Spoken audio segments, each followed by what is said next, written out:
The horses are now approaching the starting gate.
Waiting for Blue Times and Our Sweet Pea.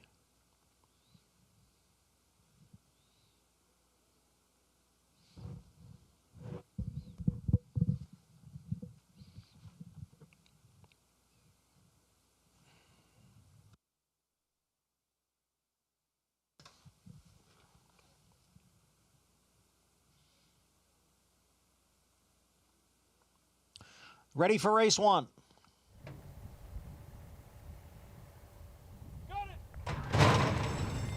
And the rough.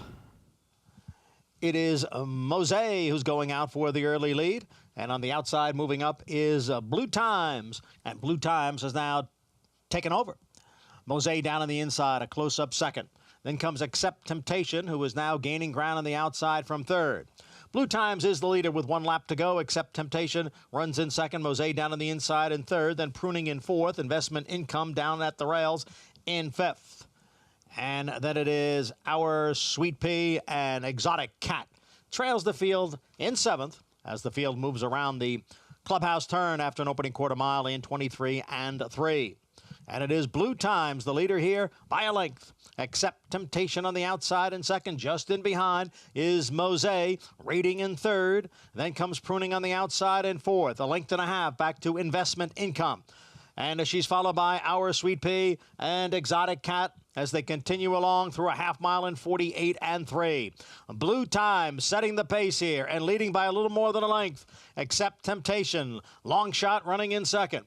Mose at the rail. Pruning's on the outside as they head for the far turn. It is Blue Times, the one to catch here. Blue Times by a length. Accept Temptation continues to chase in second. Pruning's on the outside in third. Mose down at the rail and now moving up a spot. Then comes Investment Income off the turn into the stretch. Blue Times is still there. Mose now moving up into second. It is Blue Times the leader here with Mose giving chase in second. And farther back it is Investment Income now moving into third. Blue Times has the lead by 2. Mose in second. And it will be a front-running score for Blue Times and Luis Saez. Mose was second. Investment Income finished third.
Number 7, Blue Times, was first. Number 5, Mosaic, second. Number 1, Investment Income, finished third. And number 3, Accept Temptation, finished fourth. Results unofficial: 7-5-1-3. Time of the race, 1 minute, 47 and 4/5 seconds.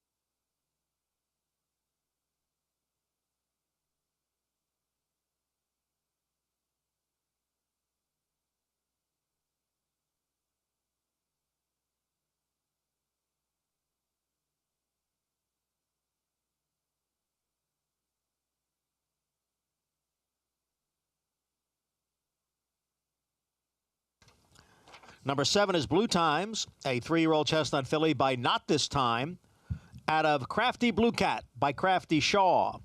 Blue Times, owned by Brian Turner and Zilla Racing Stables. Trained by Danny Gargan and the rider Louis Saez. Blue Times was bred in Kentucky by Albaugh Family Stables and Taylor Brothers Prope.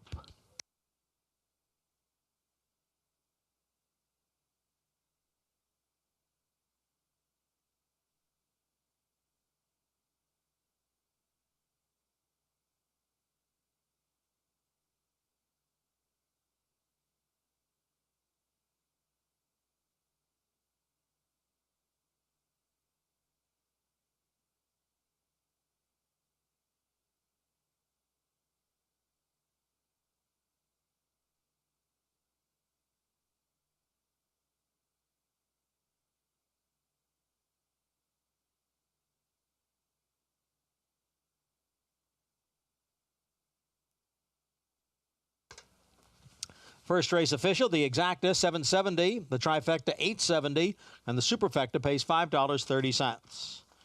In the second race, scratch number 3, Sealithic.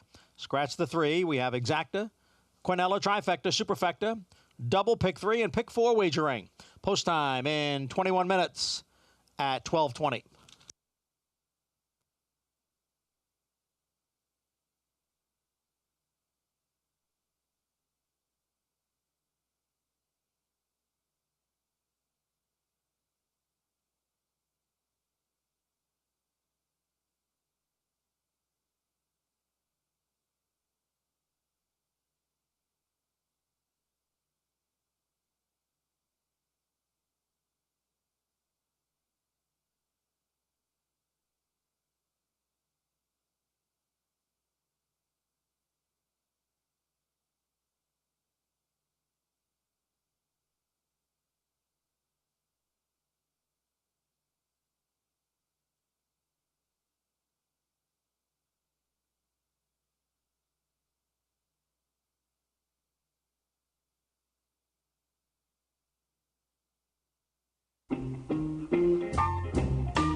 And the rough.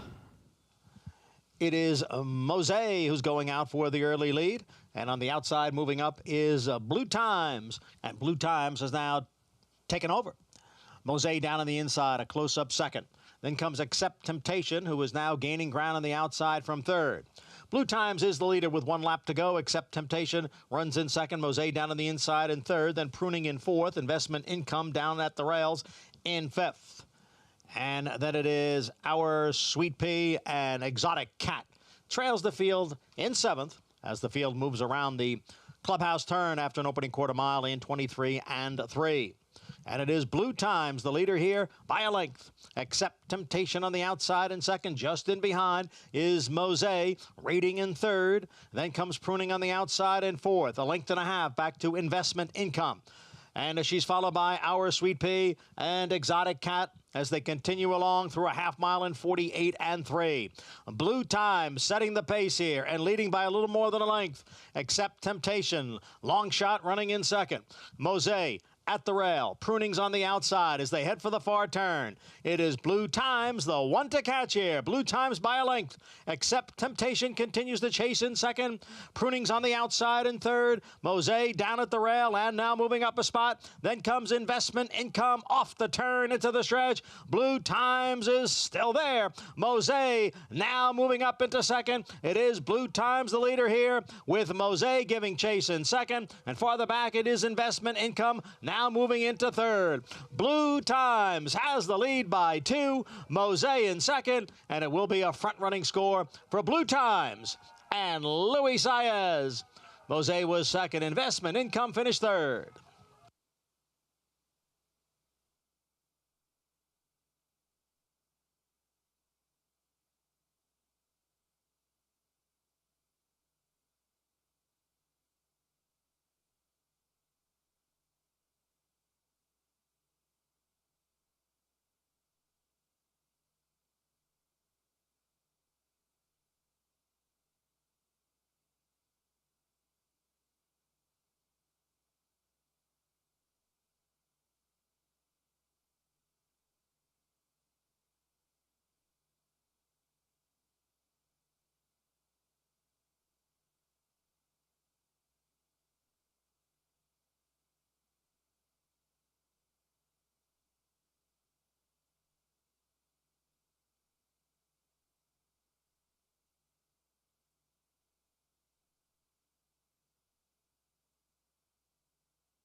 Introducing Adelphi Racing Club, the horse racing syndicate offering more than just fractional ownership. Enjoy the thrill of an interactive thoroughbred ownership experience competing at the sport's highest level.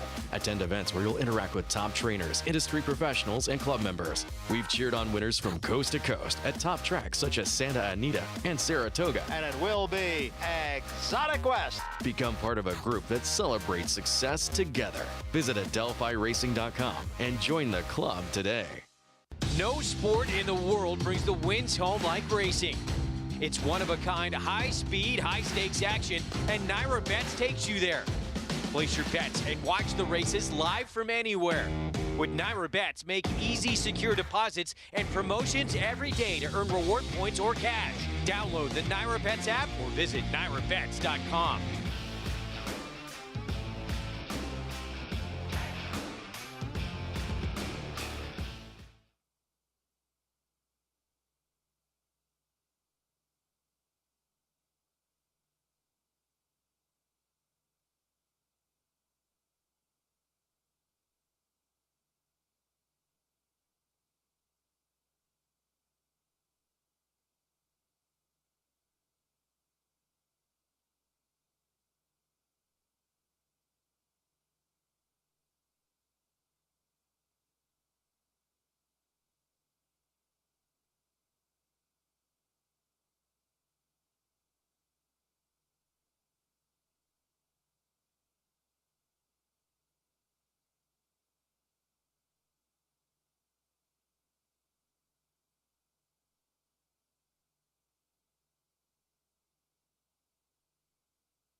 Welcome to the paddock here on a beautiful Friday afternoon as we just saw Blue Times able to dole out her speed and break her maiden beneath Luis Saez, who picks up where he left off yesterday. 3-win Thursday for Luis as he guided this one home for trainer Danny Gargan. On to today's second race, a maiden special weight for the 2-year-old fillies, and Todd Pletcher has a very formidable duo here going the mile as we'll check in with number 6, Mo Ray, first off the bat, and she does have that foundation, and she's one that has run well in all 3 of her starts so far, and I do think she was against the racetrack last time out on November 7th. It seemed to be a day where you wanted to be on the inside, and she was just on the hard 3-wide chase throughout, settling for second and only beaten ahead that day while Tap the Faith. She came from off the pace and up the rail, and Mo Ray, she has steadily, slowly improved with each start physically, fills out, gains a little more muscle mass and conditioning, so I like that, and just looks resplendent in her coat here. But I actually prefer the other Todd Pletcher horse just based on appearances here of taking a big step forward in her second race. And number 1, Ambassador Kelly, lovely pedigree on this gal as she's a daughter of Pioneer of the Nile out of Rachel's Valentina, one of only 2 horses to run from the great Rachel Alexandra.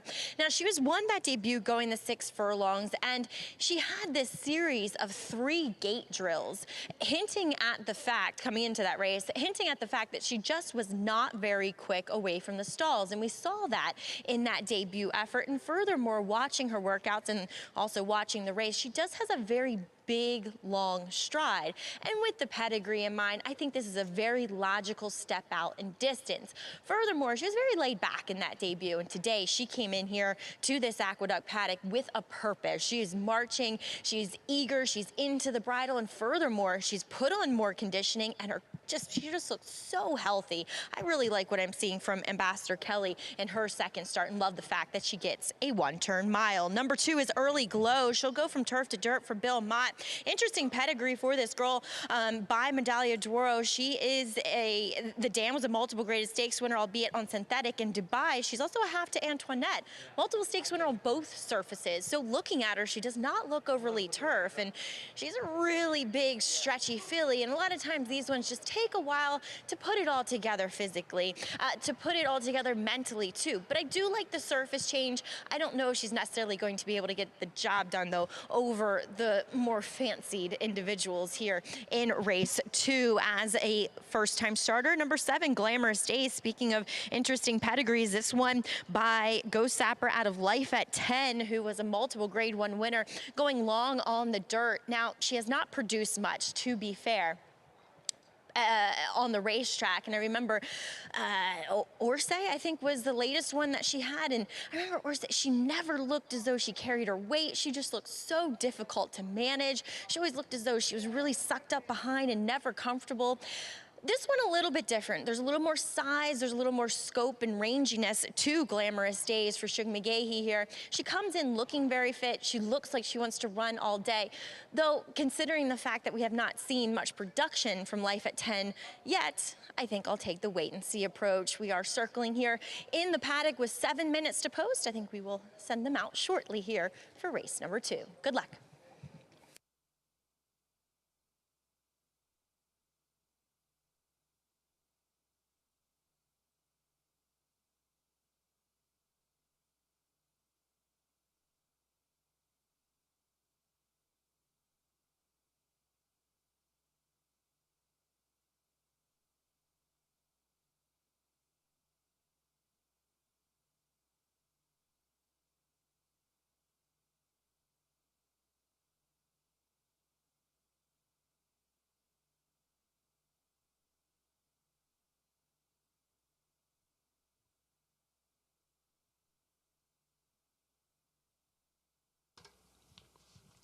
In the second race, scratch number 3, Celithic, scratch the 3.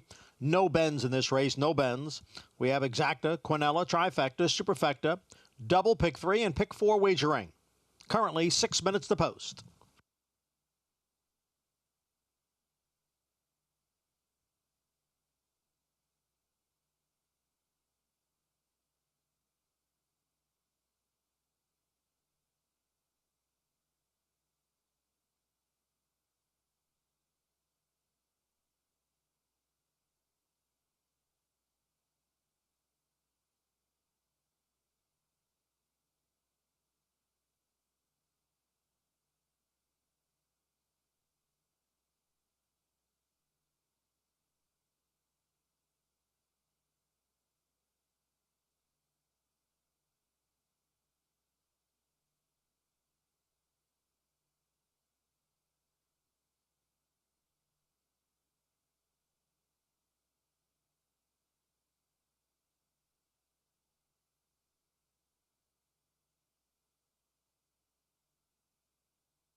Horses heading out for the second race. It'll be run at 1 mile. Post time in 4 minutes.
1 minute to post.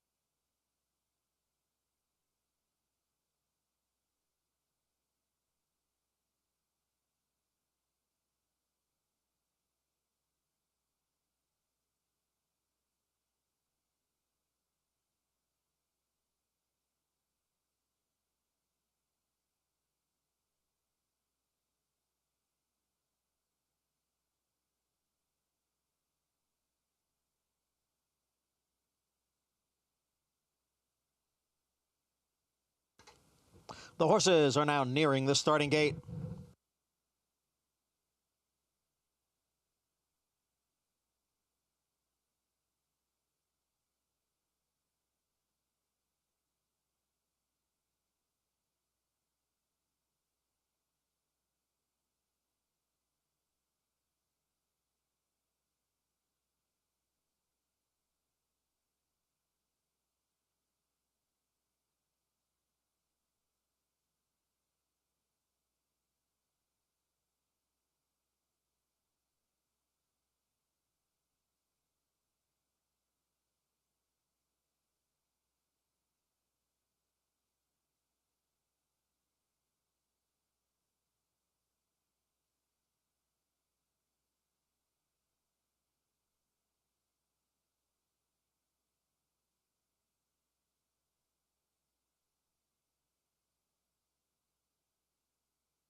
Waiting for Amore and Glamorous Days.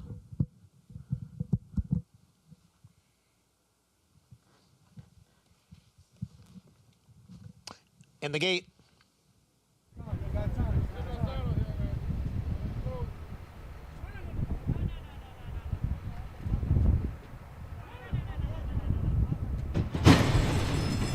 And they're off. Bit of a hesitant start for number 1 Ambassador Kelly, and she is towards the back of the pack right now. But moving up, it is Amore, and in between horses Kulik and Early Glow. So those three stacked across the track for the early lead, with the favorite Ambassador Kelly sitting just off them in 4th. On the outside is Glamorous Days in 5th, and Chasing Artemis is chasing from the back of the pack in 6th. Kulik now has the lead here, 3/4 of a length. The opening quarter mile in 23 and 4. Amore on the outside runs in 2nd. Ambassador Kelly is now moving up in between horses. On her outside is the first-time starter Glamorous Days, and down at the rail is Early Glow. Chasing Artemis continues to trail. Kulik shows the way here by a length with Amore in 2nd. It is Kulik the leader here. The half went in 48 and 4 as they go into the far turn. It's Kulik on top. Amore runs in 2nd. Then it's the duo of Ambassador Kelly and Glamorous Days. Early Glow is now dropped back, and she's at the back of the pack with Chasing Artemis. Up front, Kulik on the inside and Amore on the outside. And now they are stride for the lead as they come for the top of the stretch. Amore on the outside now takes the lead from Kulik. 3/4 went in 1:15. Amore is in front. Kulik is down at the rail and running in 2nd. Ambassador Kelly is a 3rd. Now 7 or 8 lengths from the lead. It is Amore in front, and she is clear. Amore in front by almost 3. Kulik runs in 2nd. Big break back to Ambassador Kelly in 3rd. And it's a sweep of the double for Luis Saez. He wins aboard Amore. Kulik did run 2nd, then Ambassador Kelly and Early Glow.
Number 6, Amore was first. Number 5, Kulik second. Number 1, Ambassador Kelly finished third. Number 2, Early Glow was fourth. The results unofficial. 6:5-1-2. Time of the race, 1 minute 41 and 1/5 seconds.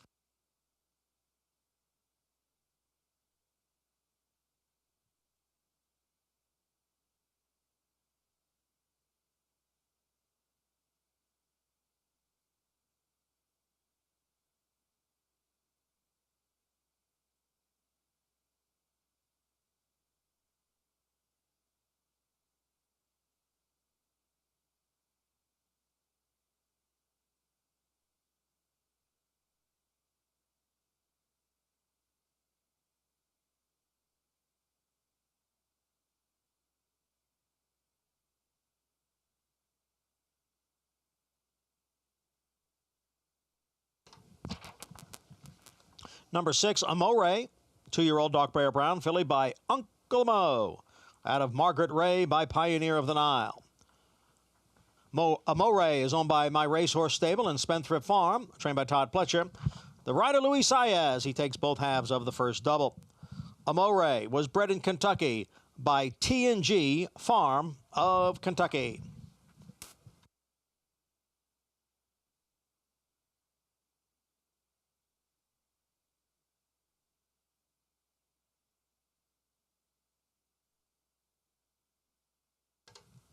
Race 2 official.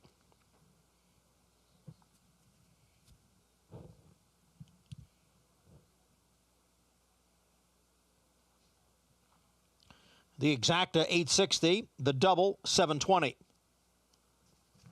Quinellipe 660, the trifecta $5.75, superfecta $5.30. In the third, scratch number 1, Hagler, part of an entry, scratch the 1. There's exacta, trifecta, superfecta, double, and pick 3 wagering. Aqueduct's third race at 12:48.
Bit of a hesitant start for number 1, Ambassador Kelly, and she is towards the back of the pack right now, but moving up.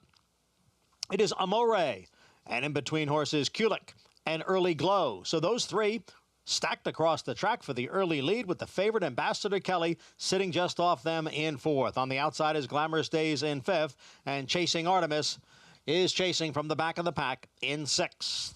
Kulik now has the lead here, 3/4 of a length. The opening quarter mile in 23 and 4. Amore on the outside runs in second. Ambassador Kelly is now moving up in between horses. On her outside is the first-time starter Glamorous Days, and down at the rail is Early Glow. Chasing Artemis continues to trail. Kulik shows the way here by a length with Amore in second.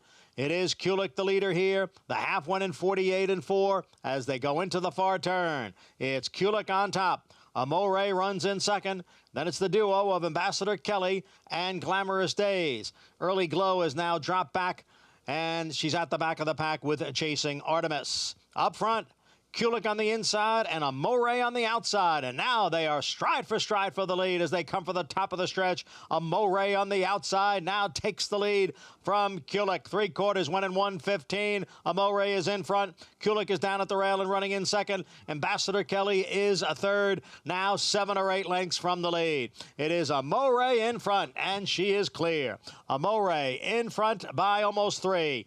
Kulik runs in second. Big break back to Ambassador Kelly in third. And it's a sweep of the double for Luis Saez. He wins aboard a Moray. Kulik did run second, then Ambassador Kelly and Early Glow.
The Run Happies are running. The Run Happies are winning.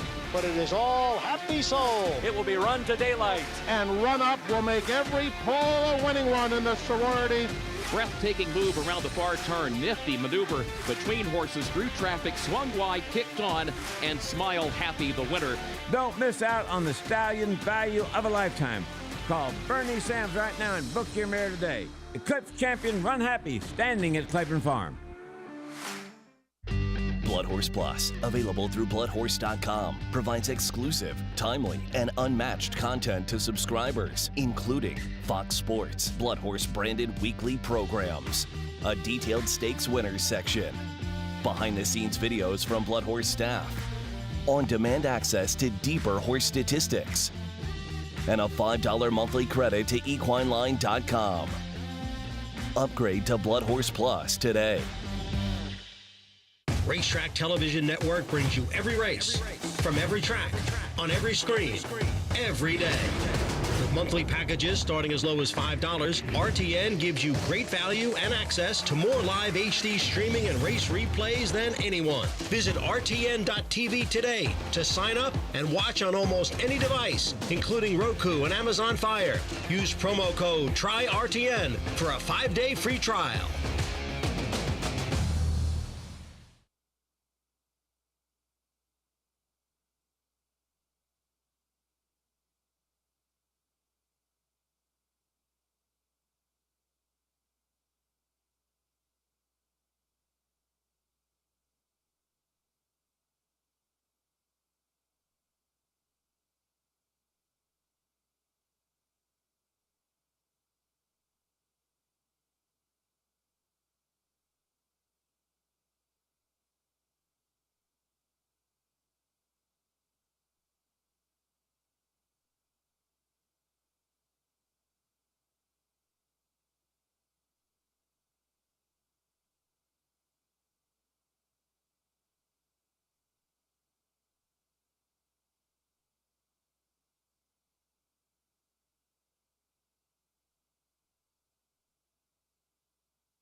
The good times keep rolling for jockey Luis Saez, who does take their early double, this time aboard a Mo Ray, who breaks through in her fourth career start for trainer Todd Pletcher. And the 1-2 finishers exiting Tap the Faith, the race that she won, where we'll see her back tomorrow for Christophe Clement in the Grade 2 Demoiselle. But taking a look at this third race coming up on the turf, going the 6 furlongs for the 2-year-olds, we'll begin down on the rail with the horse dropping out of stakes Stakes Company. That's number 2. Pure Panic for Mike Maker. Last time out in the Atlantic Beach, which was wired by Dr. Jeff, he fell quite significantly to his face. I mean, it was a big stumble, and then he was just put in that chase mode throughout, tracking 3 to 4 wide the entire way around the track, and obviously tiring then. And it was a big margin of defeat with the 9 lengths on the turf. But I'd be willing to give this guy another shot here.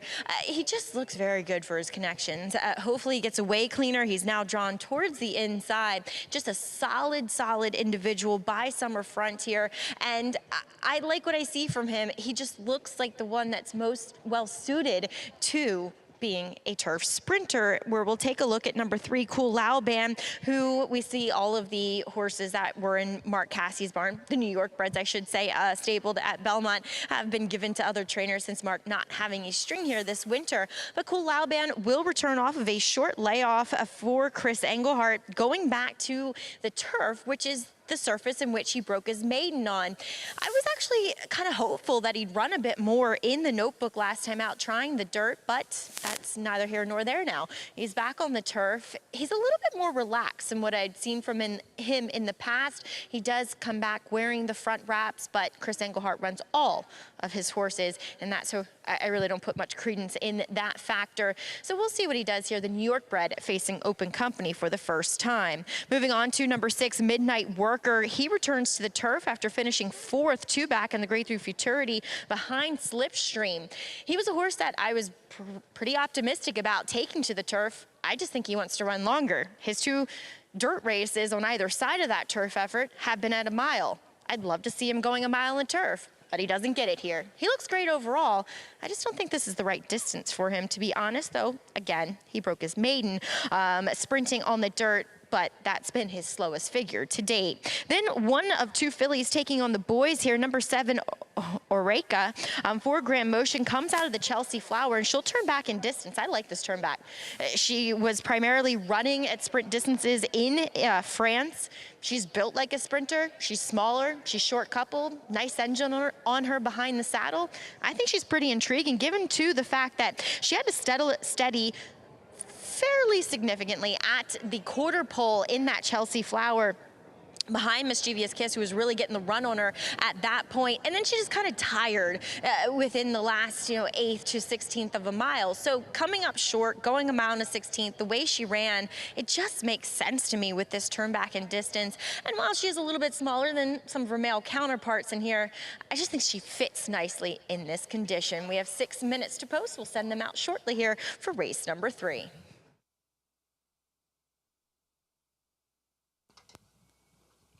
We now have a jockey change to report in today's 9th race. In the 9th race, number 1, Spectatorless, will be ridden by Omar Hernandez Moreno. Omar Hernandez Moreno rides number 1, Spectatorless, in the 9th.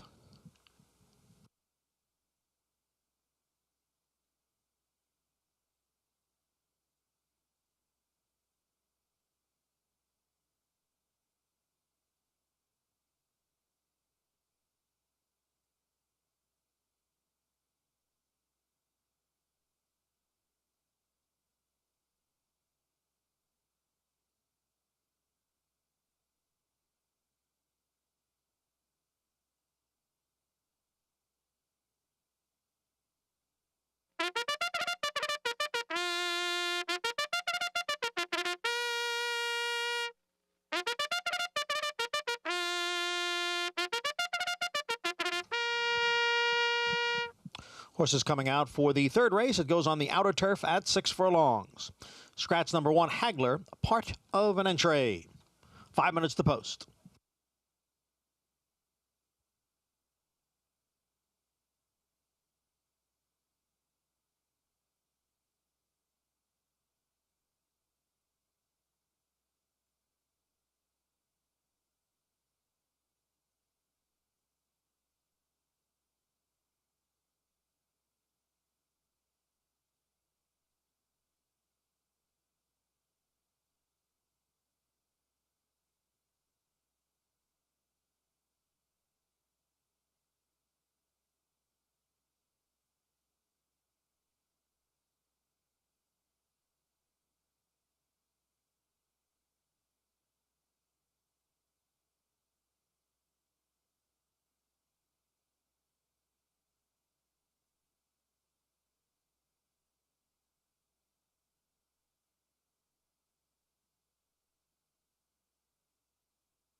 1 minute. 1 minute to post.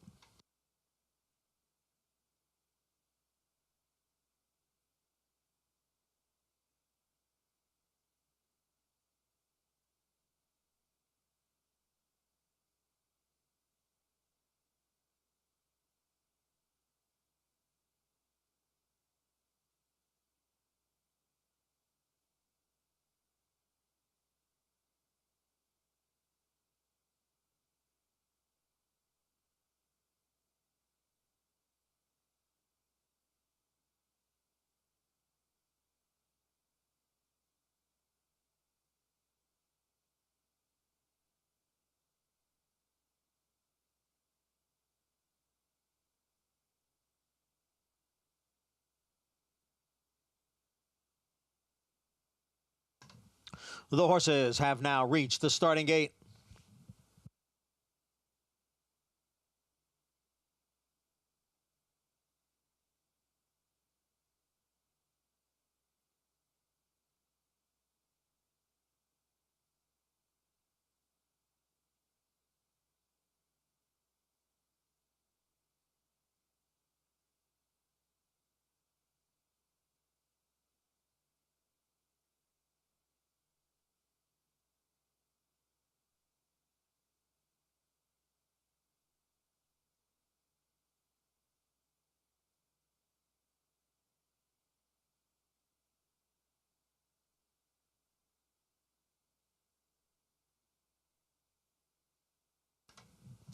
Waiting for He's a Stone Cold Fox.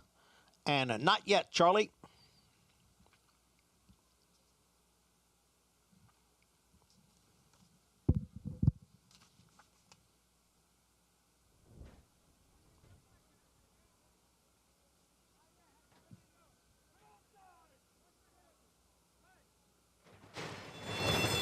And they're off. Midnight Worker broke well. He's a Stone Cold Fox is there. Down on the inside, it's the gray, Pure Panic.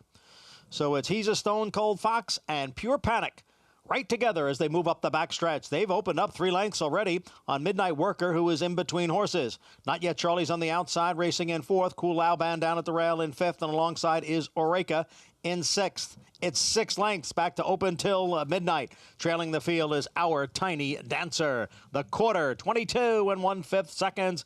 Pure Panic on the inside, and He's a Stone Cold Fox on the outside. They remain right together with Not Yet Charlie racing in 3rd. Oreca gains ground now on the extreme outside.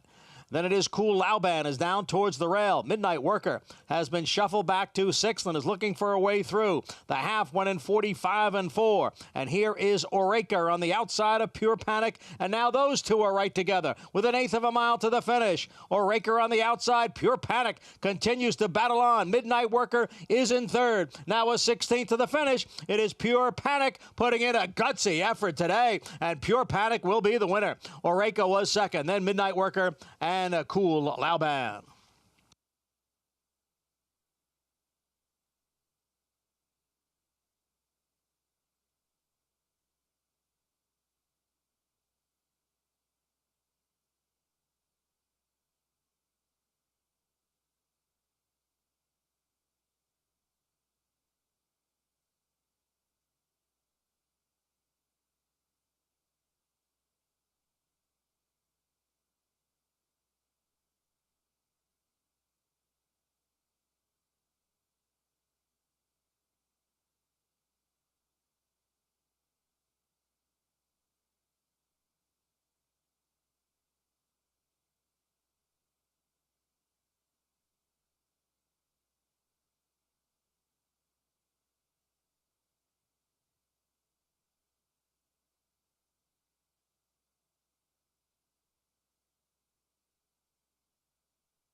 Number 2, Pure Panic was first. Number 7, Oaklawn second. Number 6, Midnight Worker finished third. Number 3, Cool Alban was fourth. Results unofficial. 2, 7, 6, and 3. Time of the race, 1 minute, 9 and 4/5 seconds.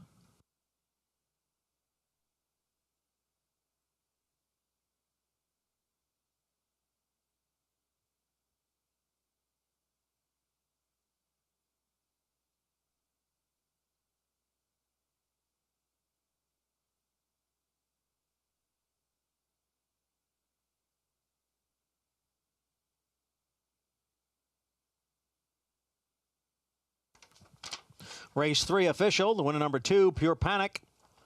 A 2-year-old gray colt by Summerfront. Out of Shock the World by Hansen. Pure Panic, owned by Kendall Hansen. Trained by Mike Maker. The rider, Luis Saez. He has swept the first 3 races on the Friday card. Pure Panic was bred in Kentucky by Kendall Hansen Racing.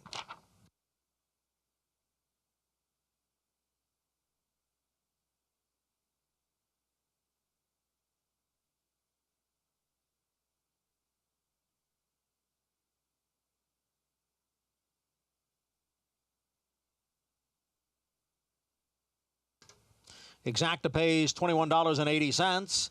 The double, $10.70. Trifecta pays $24.12. Superfecta, $23.35. And the pick 3 pays $19.20. In the 4th, scratch the 1A, Thesis Break. Scratch the 1A. There's Exacta, Quinella, Trifecta, Superfecta, double, and pick 3 wagering. Race 4 in 22 minutes at 1:16.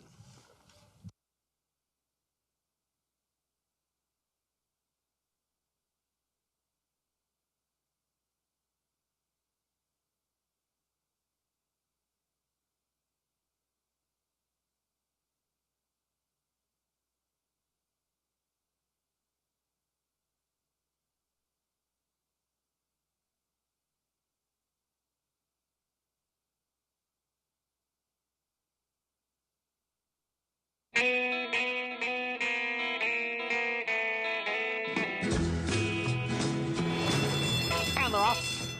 Midnight Worker broke well. He's a Stone Cold Fox is there. Down on the inside, it's the gray, Pure Panic. So it's He's a Stone Cold Fox and Pure Panic right together as they move up the backstretch. They've opened up 3 lengths already on Midnight Worker, who is in between horses. Not Yet Charlie's on the outside, racing in 4th. Cool Alban down at the rail in 5th, and alongside is Oaklawn in 6th. It's 6 lengths back to open till midnight. Trailing the field is Our Tiny Dancer. The quarter, 22 and 1/5 seconds. Pure Panic on the inside, and He's a Stone Cold Fox on the outside. They remain right together with Not Yet Charlie racing in 3rd. Oaklawn gains ground now on the extreme outside.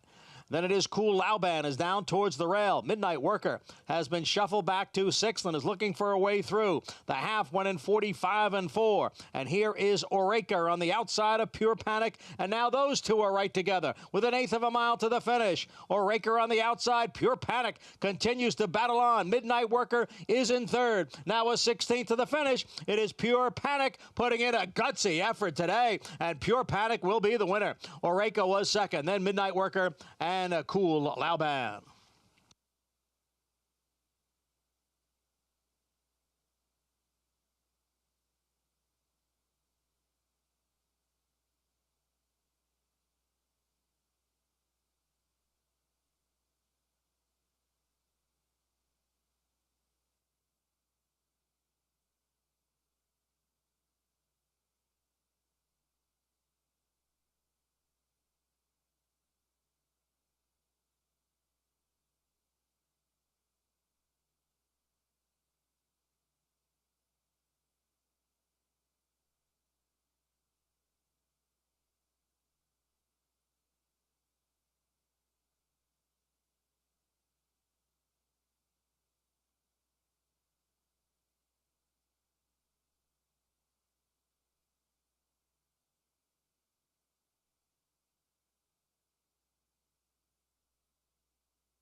I'm done. Did you record that?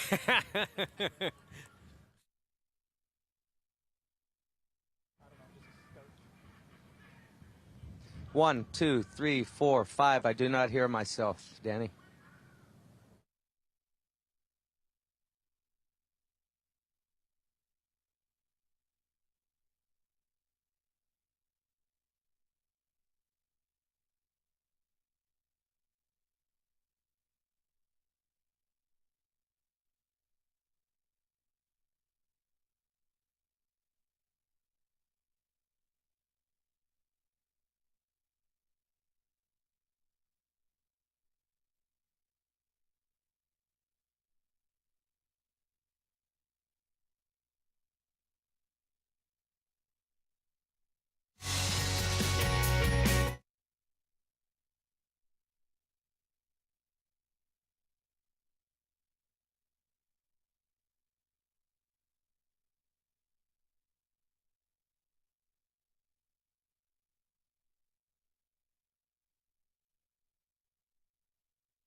Hello, everyone. Happy Friday to you. Thanks for joining us here on America's Day at the Races program, brought to you in part by America's Best Racing. For the love of the race, visit americasbestracing.net. Today, beautiful afternoon here at South Ozone Park. Live coverage from here at Aqueduct on Cigar Mile weekend and opening day coverage from Oaklawn Park in Hot Springs, Arkansas. Greg Wolf alongside champion jockey, winningest jockey in the history of this racetrack here at the Big A. Good to see you, Richard Migliori. Yeah, it's great to be here. Beautiful day in the metropolitan area. It looks like it's pretty nice at Oaklawn. There's always that kind of nervous energy, anticipation when a new meet starts. Who's going to get off to a good start?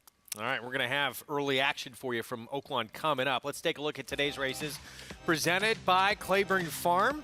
We will bring you in this next 48 minutes what's on. Races 4 and 5 from Aqueduct, where they are fast and firm. And then the opener from Oaklawn out in Hot Springs. Fast to kick off the meets for the season opener. Then we're back later on this afternoon, back on FS2 from 4 to 5:30. But just a short and sweet 48 minutes here coming up to get you the early action.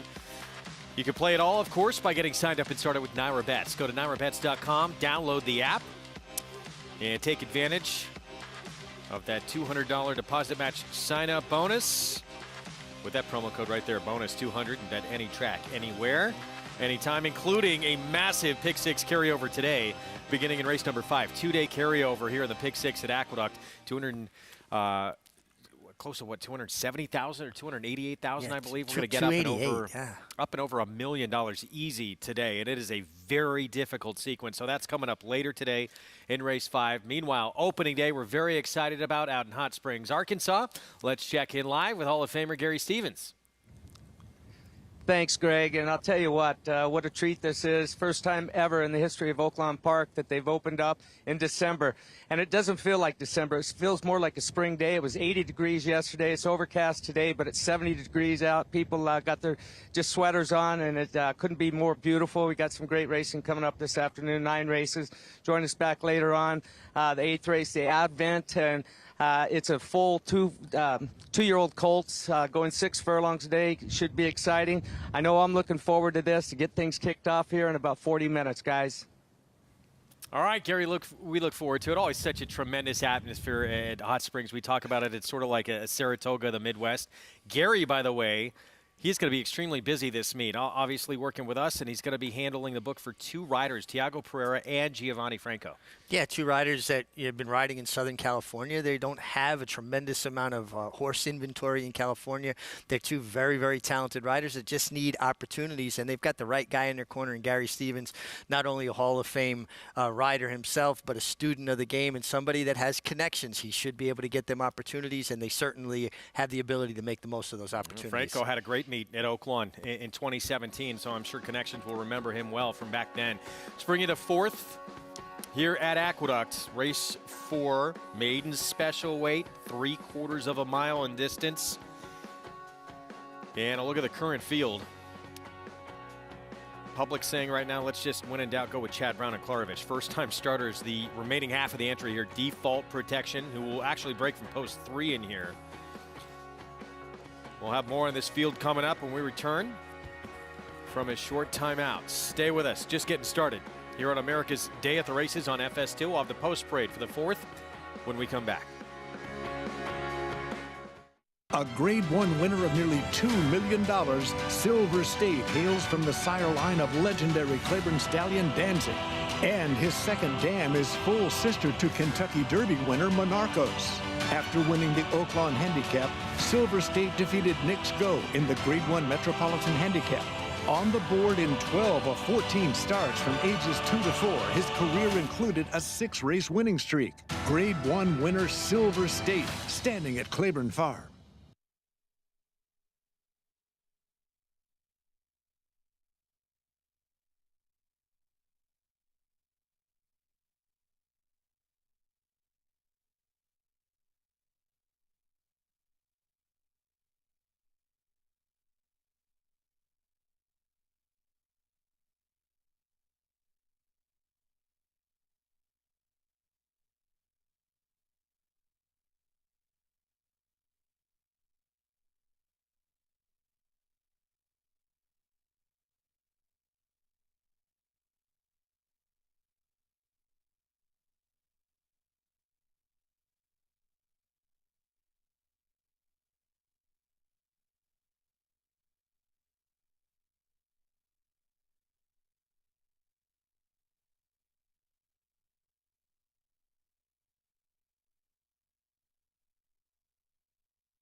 We're back at America's Day at the Races, program brought to you in part by Claiborne Farm. 100 years of doing the usual. Unusually well. It's a maiden special weight, 6 furlongs for fillies and mares 3 and up in this 4th race here coming up. And there's the current favorite for Chad Brown, a first-time starter by Quality Road. Let's head downstairs and check in for the first time today with Maggie Wolfendale. Greg, and we'll start with that Chad Brown first-time starter, Default Protection. She's number 1. She'll break from post 3 in here.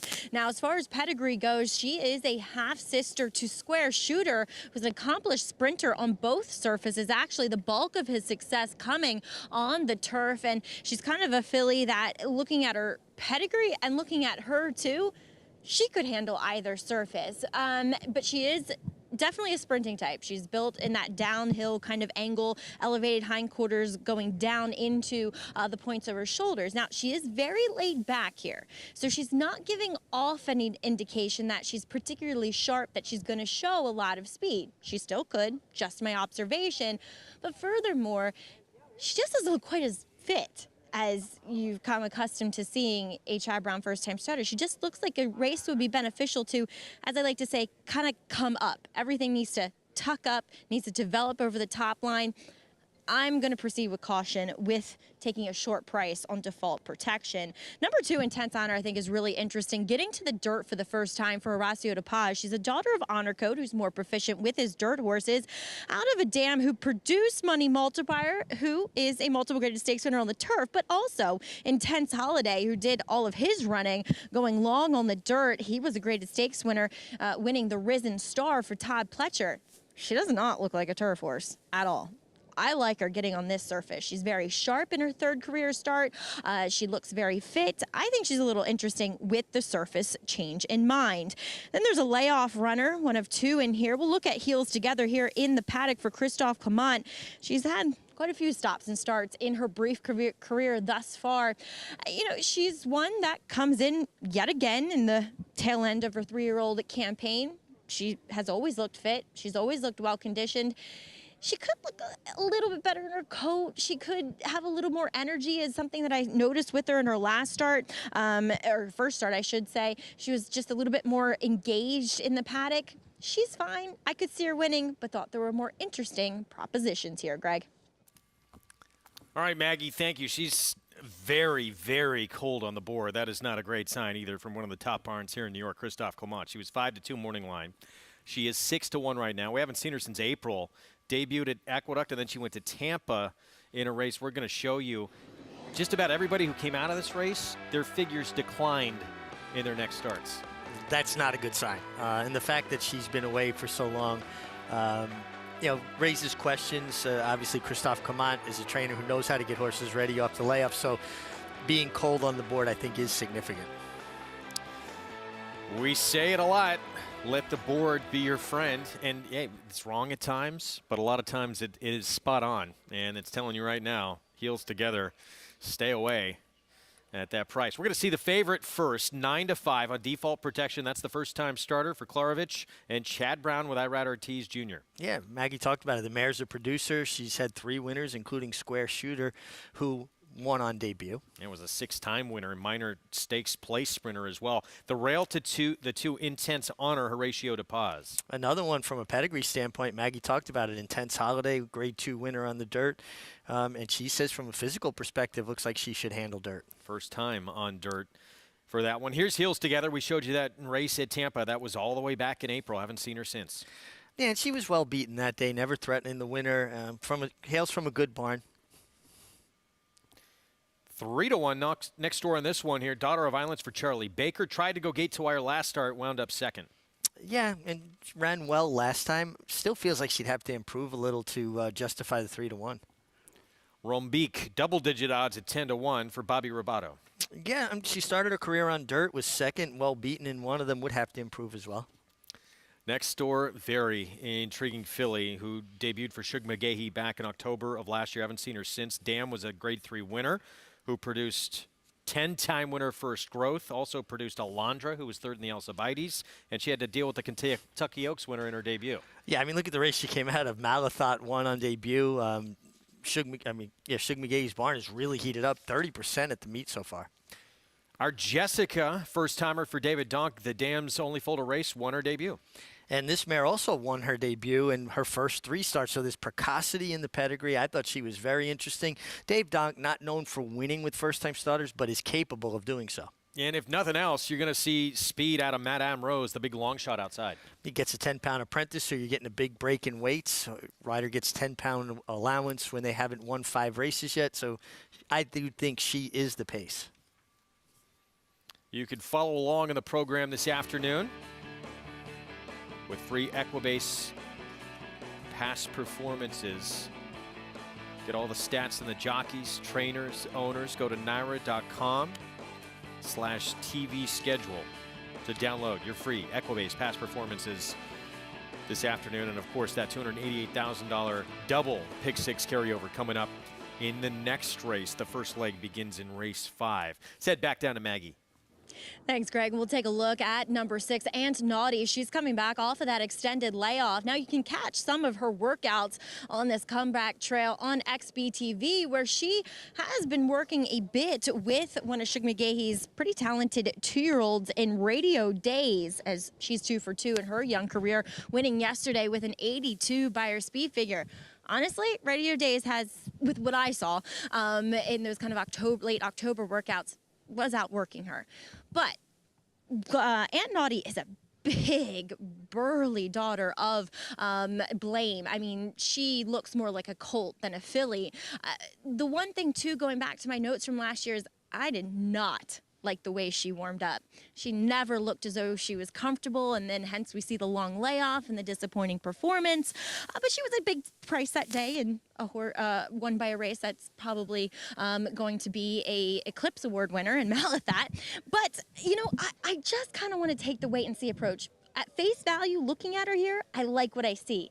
I don't love the fact that she's been outworked by a 2-year-old, but then again, maybe this isn't a strong field. So we'll find out a bit more about Aunt Naughty coming back today. Our Jessica, New York bred, facing Open Company here, daughter of Lauban out of Cody Samora.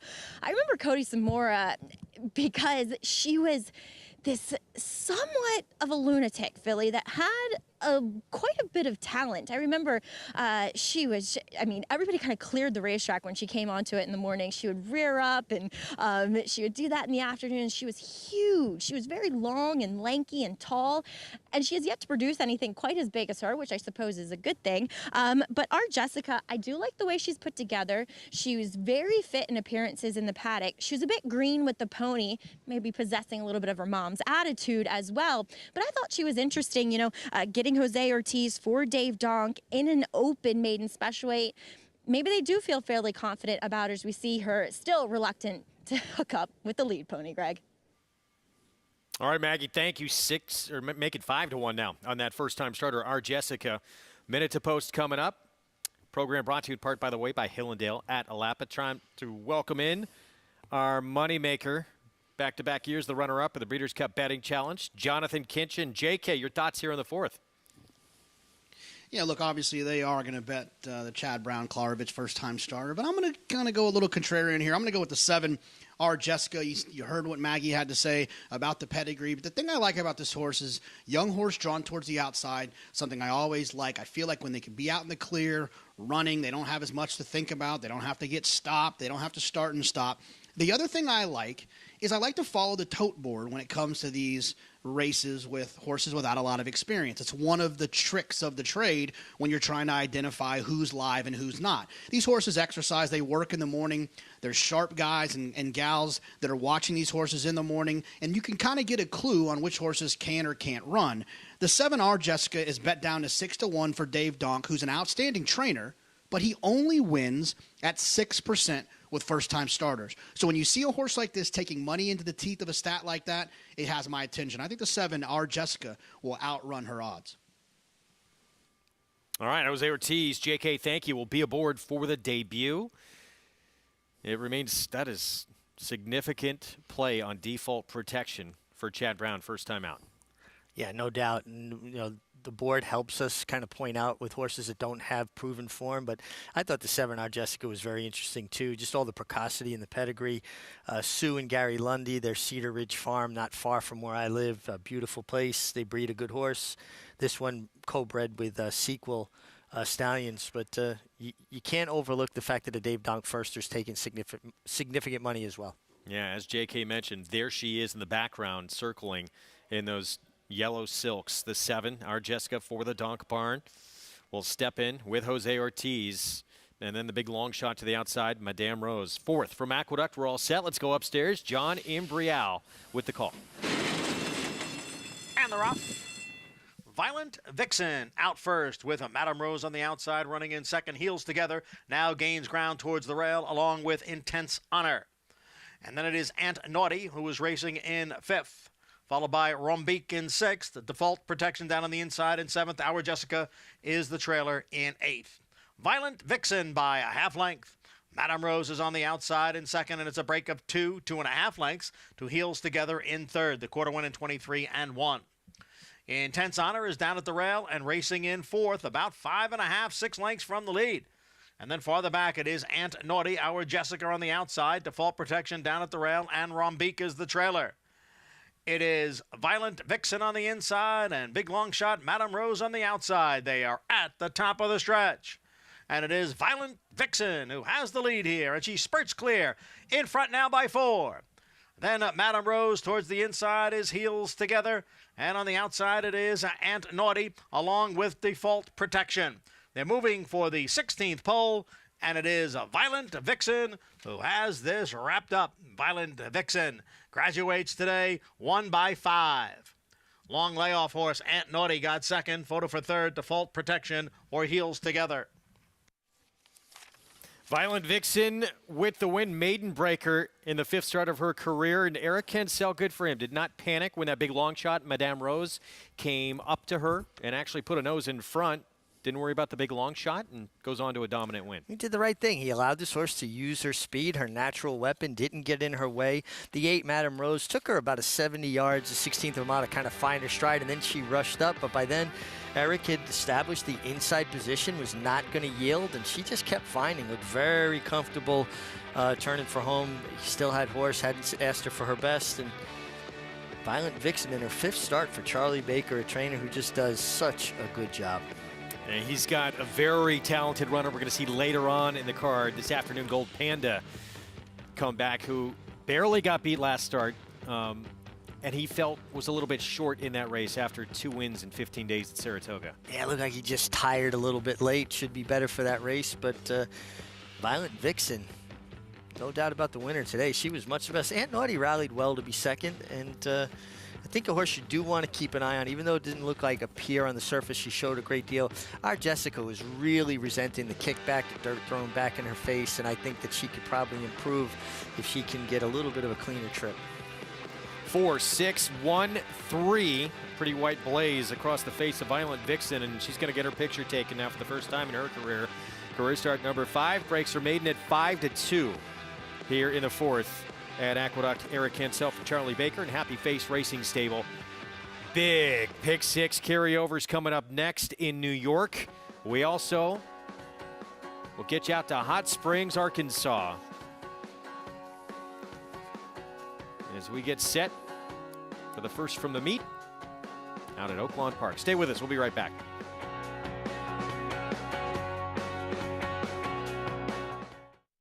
Good Magic's in front. Good Magic pulls away from Solomini. Good Magic's going to win his first race, and he's going to do it in the Breeders' Cup Juvenile. Good Magic to the front of the field in the Toyota Bluegrass to win it. The champ is back. Good Magic in a good-looking performance. 800,000, 75, 875, 8.5. Pete, 775,000. Thank you. No sport in the world brings the wins home like racing. It's one-of-a-kind, high-speed, high-stakes action, and Naira Bets takes you there. Place your bets and watch the races live from anywhere. With Naira Bets, make easy, secure deposits and promotions every day to earn reward points or cash. Download the Naira Bets app or visit NairaBets.com.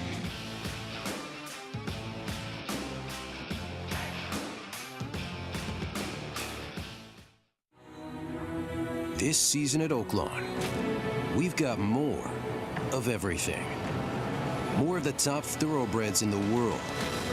More days of live racing starting Friday, December 3rd. And the largest purses in our history. All at a completely reimagined Oaklawn. Come be a part of this historic season at Arkansas's only casino resort. Racetrack Television Network brings you every race, from every track, on every screen, every day. With monthly packages starting as low as $5, RTN gives you great value and access to more live HD streaming and race replays than anyone. Visit RTN.tv today to sign up and watch on almost any device, including Roku and Amazon Fire. Use promo code TRYRTN for a 5-day free trial.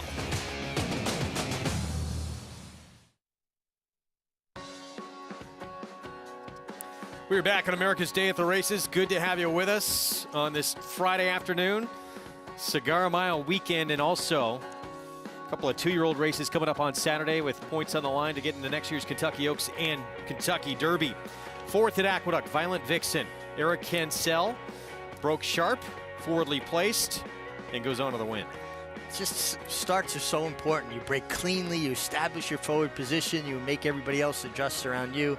And Violent Vixen was traveling well throughout and won nicely under hands and heels from Eric Kensell. At 5-2 again for Happy Face Racing Stable. Daughter of Violence out of a Mine Shaft mare, Mine Own. 4-6-1 finish in race 4, $7.50 for the win. And again, that $288,000 pick six carryover coming up next at Aqueduct. The opener, though, to kick off the meet with this new early start in Hot Springs, Arkansas, is up next. 5.5 furlong sprint to begin things. And a $10,000 claiming race for fillies and mares 3 and up who have not won a race since May of this year.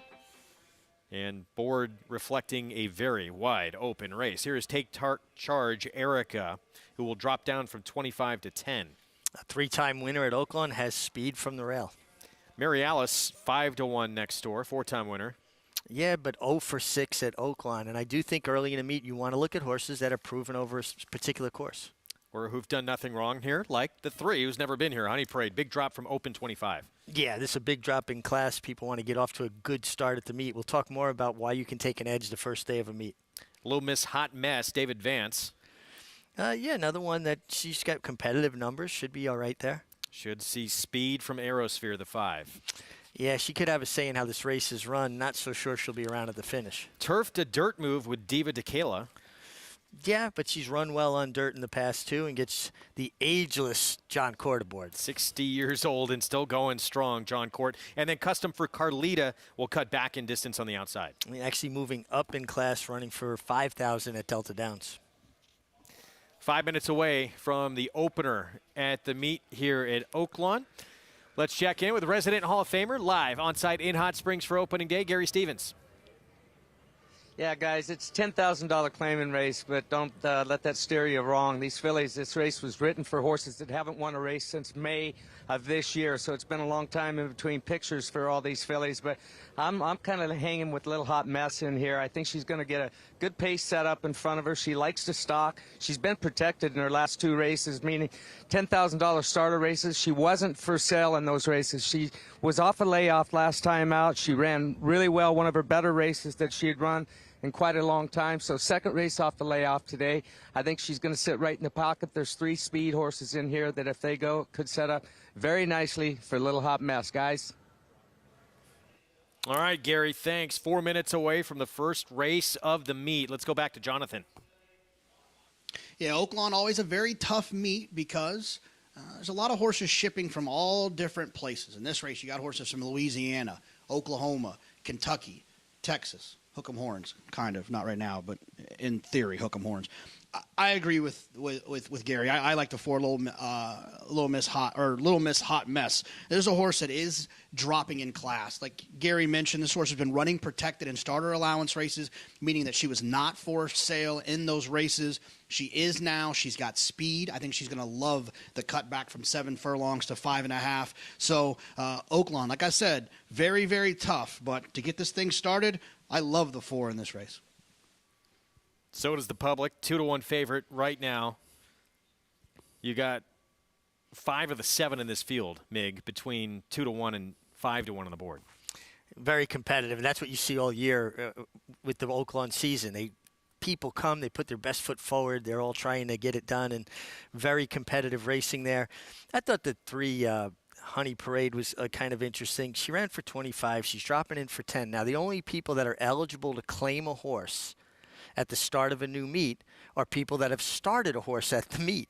So you're in the first race of the day. The only people that are eligible to claim are other owners that have horses entered in this race.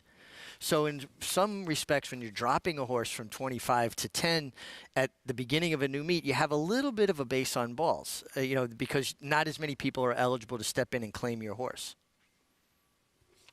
7-2 on Honey Parade. You also have on the rail Take Charge Erica at 7-2, who the last time that we saw her at Oaklawn, she put together back-to-back wins at this meet. I like that. I look for horses for courses. I think for much tougher company, too. Much tougher company. I think horses. And another one that's dropping in class. Now, if you're an owner in New York and you've run horses at Belmont late into the meet, you usually have some sort of eligibility to claim early in the meet. But this is a brand new meet. We haven't been at Oaklawn since last spring.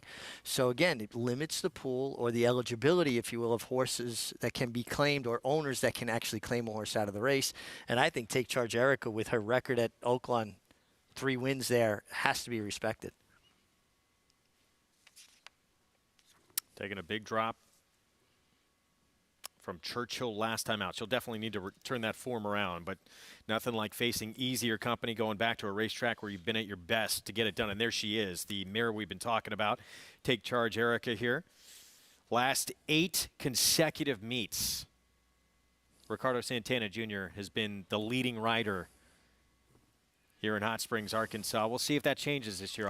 Joel Rosario is going to ride there full time this meet. He's out with injury right now. He just got injured yesterday. He was scheduled to ride this week at Aqueduct. But that's going to take away seemingly a lot of mounts from Ricardo. Well, that, and he doesn't have the full support of the Steve Asmussen barn anymore. He's still riding horses for him, but he's not his main go-to guy at the moment. That's always eligible to change.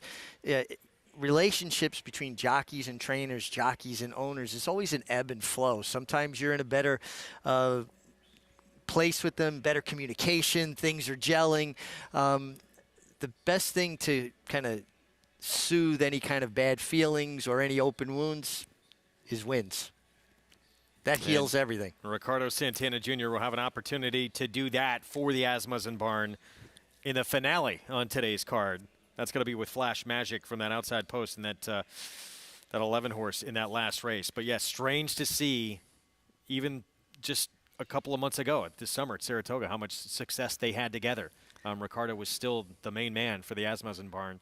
That things change quickly in this game. Yeah, no doubt. And listen, sometimes you just need a little break from each other, a little change, move things around a little. One thing about it, Ricardo's a good rider. He has the horse under him. He knows how to get it done. He went into a bit of a slump, and sometimes that leads to, questions with confidence. You start pressing, and I'm not saying that's definitely the case there. I can only speak for myself. At times in my career when I just wasn't winning, things weren't going quite well, you start trying to make things happen and press a little bit instead of allowing things to happen. And that's when a rider kind of goes into a bad place. I was going to team up with him as well early on in the card in race 2. Ricardo and Asmussen back together again with Requisition. But here in this opener, a lot of ways to go. JK, Gary Stevens, Little Miss Hot Mess, the 4. Honey Parade, you can make a big case for as well, that 3 horse. And then here's the one who last 2 starts here, again against tougher company, was a winner. Take Charge Erica, and both those wins came when she was forwardly placed, and she's got the post position to try and take advantage of that today. Absolutely. And, it's always interesting, too, in the beginning of a meet. How's the track playing? Will there be a strong inside flow? Will there be an outside flow? These are all questions that we're going to start getting the answers to today. Ready to kick off the meet here from Hot Springs, Arkansas. Let's go to Vic Stauffer for the call.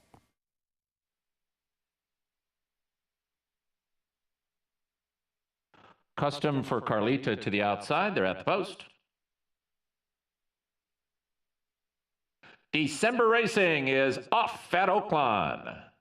Take Charge Erica right to the front. Honey Parade and Mary Alice away second and third. Aerosphere is fourth. Then comes Diva Tequila. Lil Miss Hot Mess is at the rail, and the trailer is Custom for Carlita. It's Take Charge Erica, a neck in front of Mary Alice in second. These two have now sprinted 2 lengths clear of Honey Parade. Lil Miss Hot Mess is advancing at the rail. She's the gray in the orange silks, and she's 3.5 off the lead. Aerosphere has 4 lengths to make up. 2 back to Diva Tequila, and the trailer is Custom for Carlita, and the leader is Take Charge Erica.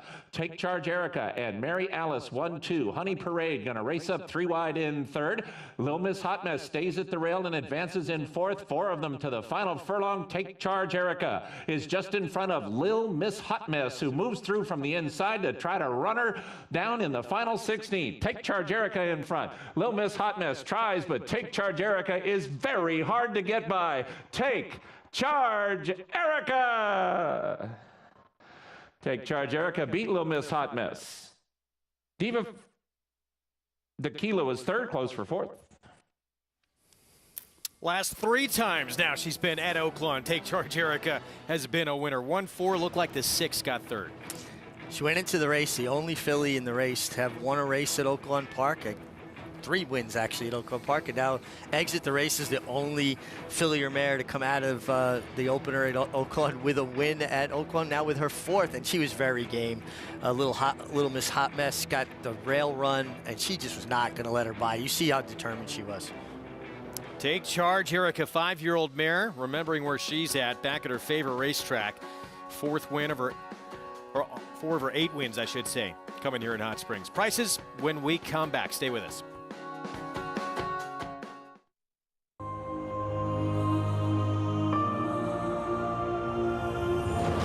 bought the Tappert filly out of Tisn't She Beautiful and will be trained by Todd Fletcher.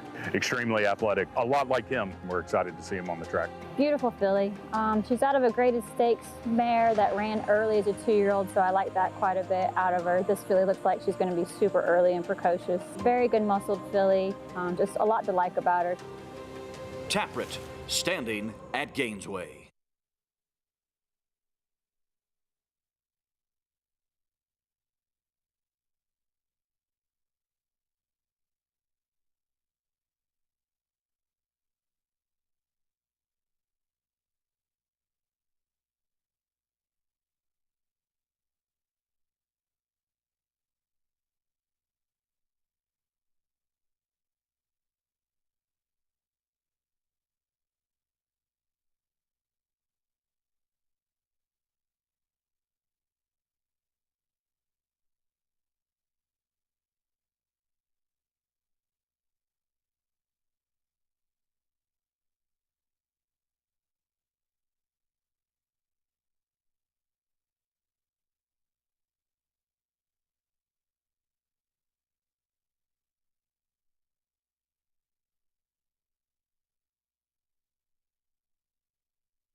Back on America's Day at the Races on FS2 with live opening day coverage from Hot Springs, Arkansas and Oaklawn Park. First race of the meet goes to Take Charge Erica.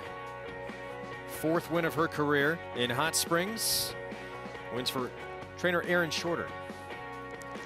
I love when a horse shows an affinity for a course. She had speed, she had the rail, her rider did all the right things, and she was a very determined winner at 940 over your favorite Little Miss Hot Mess, who ran well with Francisco Arrieta rallying up the fence. Christian Torres meets leading rider 1 race into the meet. Good way to start. Massive pick 6 carryover coming up next. Back in New York, $288,000 carryover starts in this race right here. Mile and the 16th over the inner turf.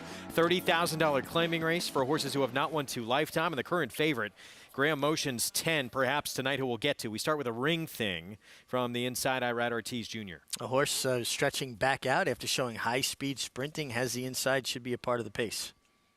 46-1, huge long shot next door, who should be part of the pace as well. Proper grammar. Now the horse stretching out after showing speed sprinting, we could have a little bit of pace on here. Next door, a filly who is taking quite a bit of play on the board. 10-1 morning line down to 7-2, looking to fly. Joe Sharp. Yeah, stretching back out, but more of a closing type. Maybe that sprint last time just sharpens her up a bit so she doesn't lose contact. Luis Saez aboard. He had 3 wins yesterday. Evidence-based, Trevor McCarthy, Jorge Abreu. I thought she was a bit interesting. I think this is easier than she's been facing recently, and she could get pace to run at. Adriatic Rose. Would love to see a hot pace up front for David Dunk. Another one more of a closing type. Definitely would like to see some pace on. Benji Hernandez rides at 11-1. Huge price next to her. Sudden Impulse, 58-1. Yeah, last time tried Dirt where tended the pace, but she's better when she kind of settles a bit more, but a big price and it's going to have to improve. And then odds floating up even higher at 61-1. Empty Net, I thought a player in here. That maiden claiming win, it was for Soft Company at Laurel, but got a big figure. Blinkers come off today. It blinkers off, maybe get this filly to settle a little bit more. She just seems to get a little bit too keen at times. Maybe the blinkers off helps her settle for trainer Brittany Russell. Athena Dancer, 22-1 next door. Another one, just feels like she'd have to improve some to compete here. Appreciate, this is John Toscano Jr. runner, 6-year-old mare who's just 1 for 45. Yeah, but she's earned over $150,000 getting checks. She's stretching back out, and she usually attends paces that are much faster in sprints. The one to beat on the board, perhaps tonight. for Graham Motion. Missed by a half length last start. And Johnny Velasquez sticks. They add blinkers. Usually that's at a suggestion of a rider of Johnny's caliber, and a horse that should get a good trip from the outside. Dylan Davis has been riding tremendous. He's on board Kemba for Ray Handel here, and a horse who can be forward. Yeah, a horse that can be forward, but maybe not the tact you want to take. Hopefully she settles a little bit, and Dylan's able to find a place to hide a little bit. You don't want to be caught too wide on the turns. Yeah, an 18-1 Sweet Mission here. Jose Ortiz for trainer Mark Hennig. Well, you get Jose Ortiz, tough post, though, so she's going to have to pick her game up. That's for sure. These are the days you want to go after it on a huge pick six carryover day, double carryover. Let's check in with Jonathan Kinch and JK. How are you going to attack this? Yeah, like you said, Wolfie, the only thing better than a carryover is a double carryover, which you don't get to see very often. It's very difficult to get those. A lot of people playing carryover days, so feel fortunate that you have an opportunity to run at this 288. I like to call it free, 288,000 free money. It's free money in the pool from people that played previously. To get started here, look, I think this is a tough race. A lot of speed in this first leg. I would like to make sure I had a horse like the 5 Adriatic Rose. This is a horse that it should be a nice price, should stay a nice price on the board, and a horse that should have some pace to close into. I thought that horse was interesting in the first leg. The second leg, race 6, I thought the 4 and the 5, the 4 Candy Light, the 5 Martinis Amica are two horses that you'd want to have in that turf sprint. Race 7 I thought was a little bit of a challenge, but I went ahead and just went with the single on Gold Panda. You heard Wolfie mention that Charlie Baker kind of mentioned maybe Gold Panda was a little short last time, was going 6.5, cutting back, drawn outside, all the things that I like to see in a horse that I'm going to try to single. The 8 is a race where I thought was tough. It felt like the 5 Grand Cascade for Orlando Noda and Irad Ortiz could potentially get loose. Race 9 was another one that I thought was wide open. I would use as many in that race as you possibly could. And then to wrap up the sequence, race 10, I thought the 2 and the 3, the 2 Highway Queen and the 3 She's the One. The 3 She's the One's going to take a lot of attention. Horse makes sense on paper, but I was very impressed with the way Highway Queen was closing up the inside. You don't always see that. But enough of me. If you're still getting your tickets in, hopefully Maggie can help you out a little bit here on this 5th race, the first leg of the carryover pick 6. Yeah, that's about as all I'm good for here, JK. That first leg of those sequences, I don't do much after that when you have to get your bets in early for these sequential wagers. But nonetheless, we'll take a look at this field, and perhaps tonight is your favorite. She projects to get the right kind of trip. Adding just a short cup cheater blinker for Graham Motion today, she's fine. I can see her winning. I'm not enthralled, but yeah, okay, fine, 2-1. As we'll take a look at the 2 horses I'm most interested in. That's number 3, Looking to Fly, who gets back out to a route distance. I've always thought she's probably better with more ground. She tries this condition again, but just at a better distance for her. She's really well muscled and strong in her appearance today. And then I, like Mig, thought Evidence-Based gets a serious class relief here. I like the way she looked in the paddock. I like the way Trevor McCarthy warmed her up, getting her really into the bridle, asking her to have a big gallop over to the far turn because she isn't one that has much speed. So he's going to have to hope for things to materialize up front, which they have not or did not in her last race, and then have her at least engaged enough to pick up the pieces. But she's going to be my pick. I just like the price, even though they're evening out in price of 3 and 4 here. I like both of them. As I thought, a long shot to maybe throw in here is number 12, Sweet Mission. She takes a step back down in class. I always thought she does actually look more like a dirt horse. That's where she broke her maiden, though they're sticking with the turf here. But Mark Hennig, after a brief freshening with her, has her looking really well. You know, she's a filly that struggles to maintain her weight. This is by far the best it's appeared. Hopefully, Jose Ortiz can work out a bit of a trip from that far outside post, Greg. All right, Maggie, thank you. Yeah, this on the inner turf.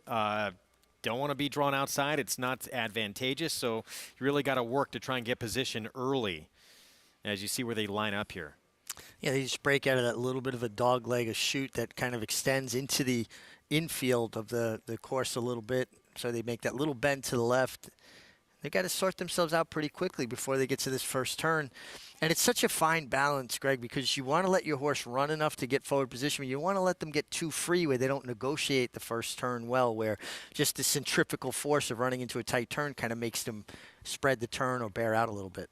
And also, too, and we saw it yesterday, with a horse too, as you try and get position and you try and fight for it early, can be hard sometimes to switch a horse off and get him to relax. Well, it's not like driving a car. You don't step on the accelerator and then, get off the accelerator and they come right back. Once you kind of turn a horse on, sometimes it's hard to switch them back off.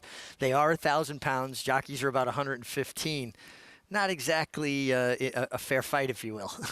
9-5 favorite. It is perhaps tonight for Graham Motion. He's likely going to have that barn, the favorite in the next race as well, in Candy Light, who's making her second start in a maiden race. She comes in from Laurel.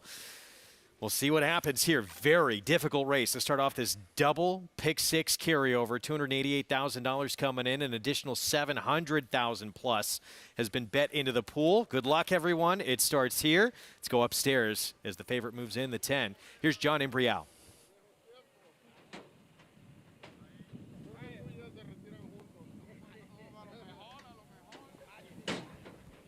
Waiting for Sudden Impulse and Sweet Mission.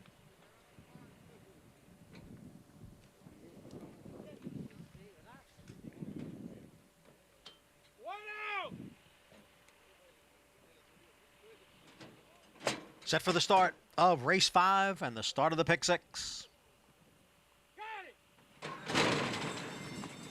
And they're off.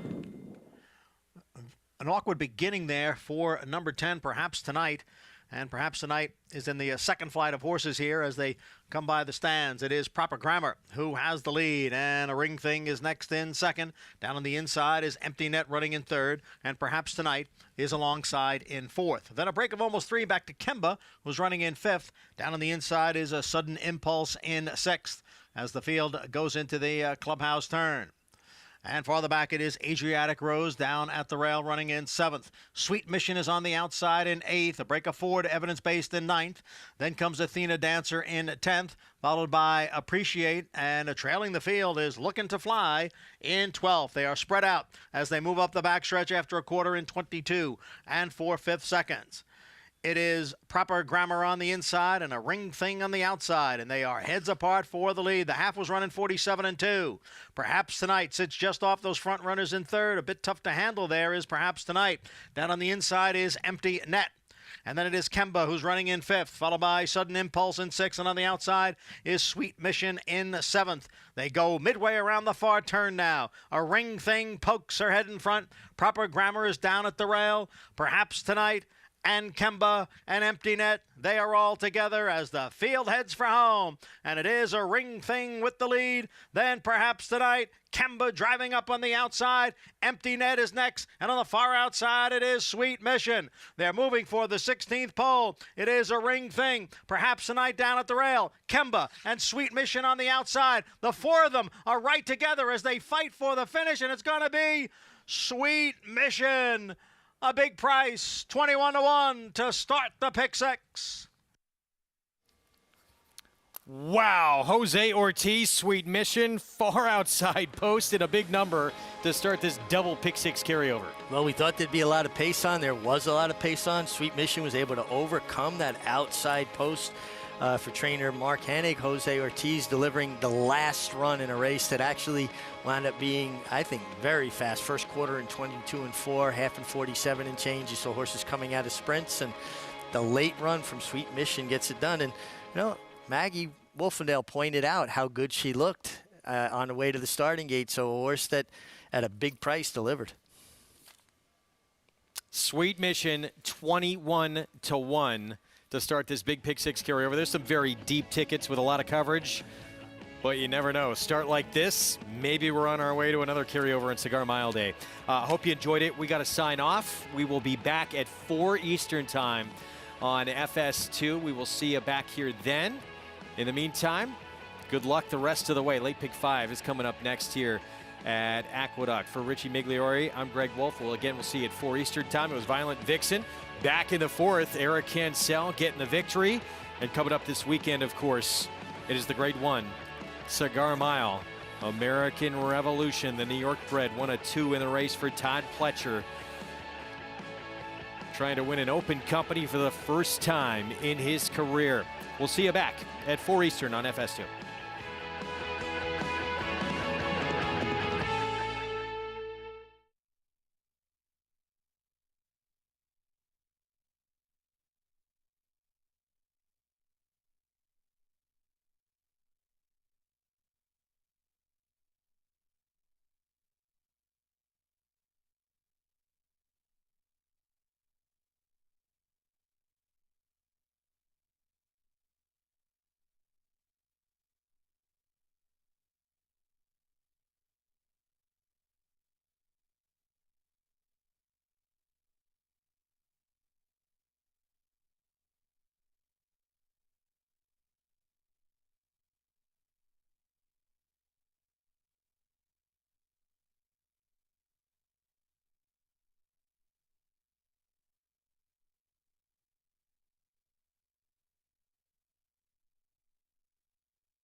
Unofficially, number 12, Sweet Mission, was first.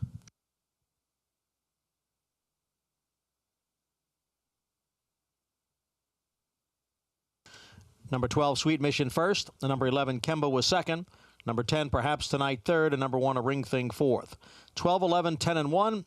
And there will be no change in the order of finish. Number 12 is Sweet Mission, 3-year-old chestnut filly by Commissioner. Out of Sweetheart Legacy by Forestry.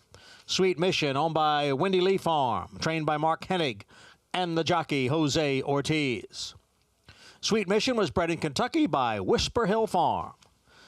12, 11, 10, and 1.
Race 5 is official.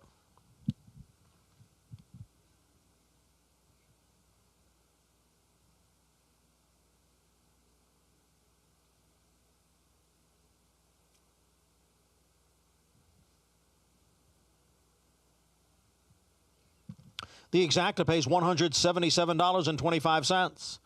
The double, $108.25. Trifecta, $225.25. Superfecta pays $312.60. Pick 3, $637. The pick 4, $464.50. And the pick 5, $2,014.50. In the 6th race, scratch numbers 3, 12, 13, and 14. A rider change on the 7, Champagne Poetry, to Erod Ortiz Jr. Erod Ortiz Jr. rides the 7. Number 8 is 1 pound over. Race 6 has exacta, trifecta, superfecta, double, pick 3, grand slam, and pick 5 wagering. Post time in 18 minutes at 2:14.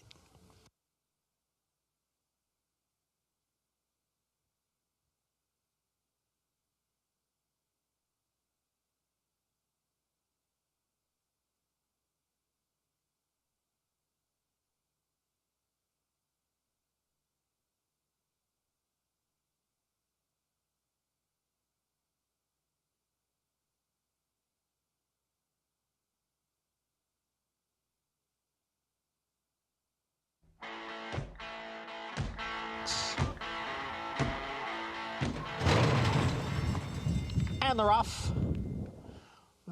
An awkward beginning there for number 10, perhaps tonight. And perhaps tonight is in the second flight of horses here as they come by the stands. It is Proper Grammar who has the lead, and A Ring Thing is next in second. Down on the inside is Empty Net running in third, and perhaps tonight is alongside in fourth. Then a break of almost 3 back to Kemba, who's running in fifth. Down on the inside is a Sudden Impulse in sixth as the field goes into the clubhouse turn. And farther back, it is Adriatic Rose down at the rail running in seventh. Sweet Mission is on the outside in eighth. A break of 4 to Evidence Based in ninth.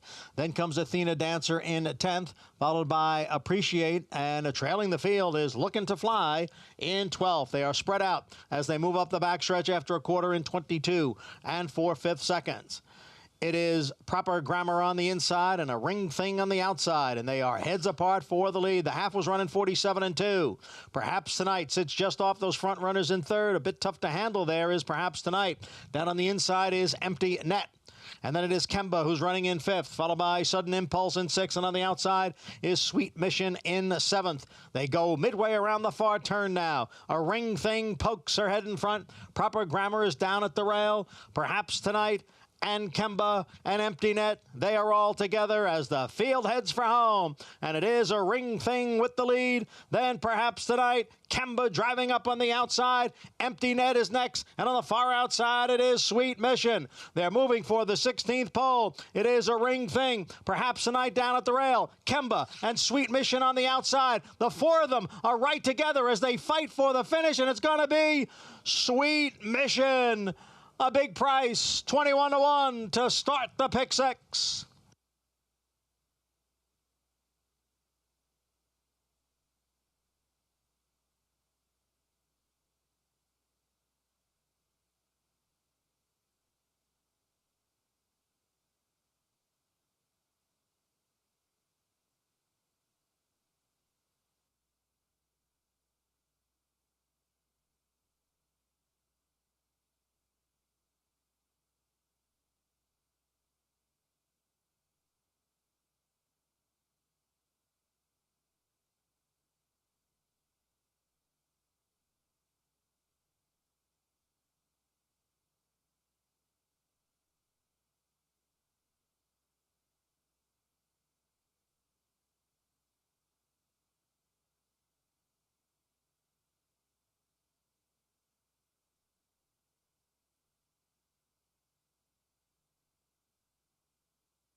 The Run Happies are running. The Run Happies are winning. But it is all happy soul. It will be run to daylight. And Run Up will make every pull a winning one in the sorority. Breathtaking move around the far turn. Nifty maneuver between horses through traffic. Swung wide, kicked on, and Smile Happy the winner. Don't miss out on the stallion value of a lifetime. Call Bernie Sams right now and book your mare today. Eclipse champion Run Happy, standing at Claiborne Farm. No sport in the world brings the wins home like racing. It's one-of-a-kind, high-speed, high-stakes action, and Naira Bets takes you there. Place your bets and watch the races live from anywhere. With Naira Bets, make easy, secure deposits and promotions every day to earn reward points or cash. Download the Naira Bets app or visit nairabets.com.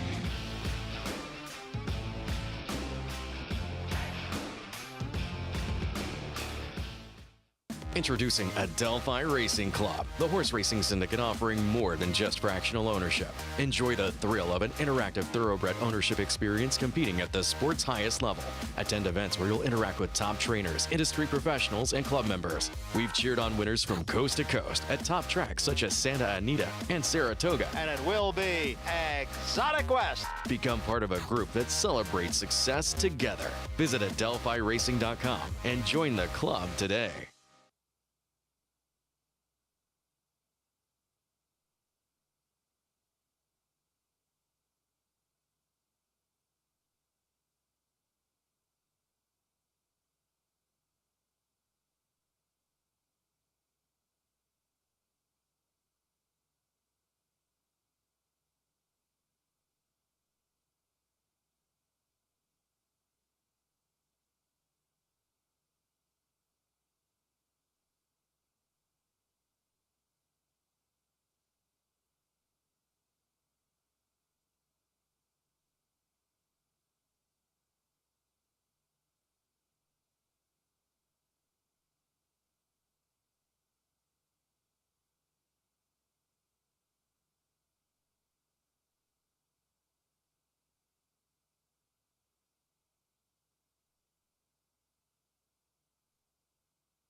Trainer Mark Hennig and Jose Ortiz pulling off the upset with My Sweet Mission to kick off the double pick six carryover at 21-1. So good luck if you're still alive here as we'll take a look at this field of maiden 2-year-old fillies sprinting on the turf. And while the Grand Motion trainee, that's number 4, Candy Light, She looks great, shipping in from Laurel, in which she was just nosed out, or I should say a head out from winning, closing, passing the entire field. And I would think that she might be a little bit more forwardly placed here in her second start, but incredibly fit, ready to go. But let's look at some others. Number 2, Glitter Up, trying the turf in her second start here for Tim Hills, one of 2 that he'll send out.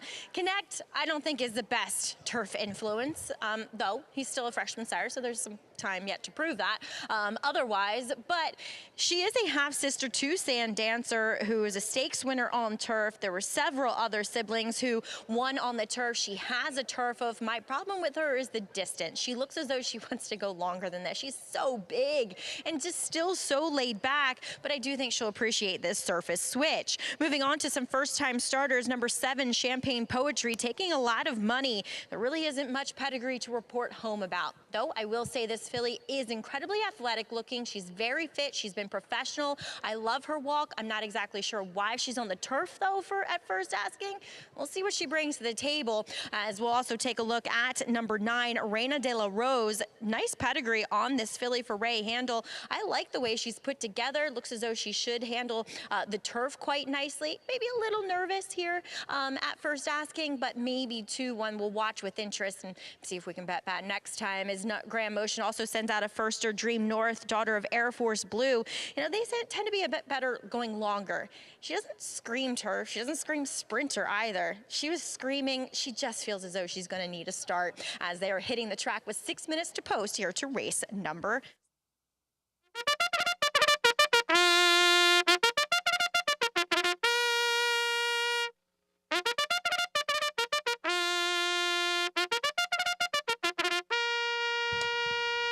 On the track for the 6th race, it'll be run on the outer turf at 6 furlongs.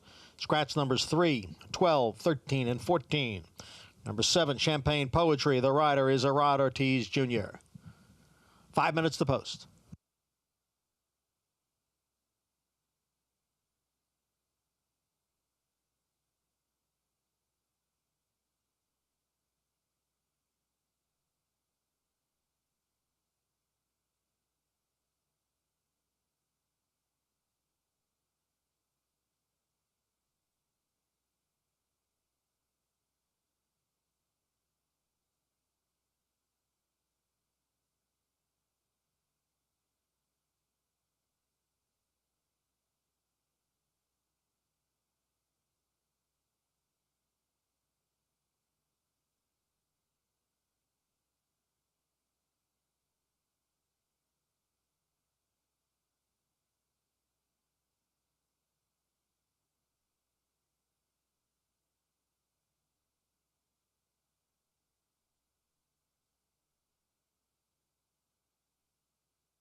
1 minute to post. 1 minute.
The horses have reached the starting gate.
Waiting for Big Bean Christine, Racing Queen, and Dream North.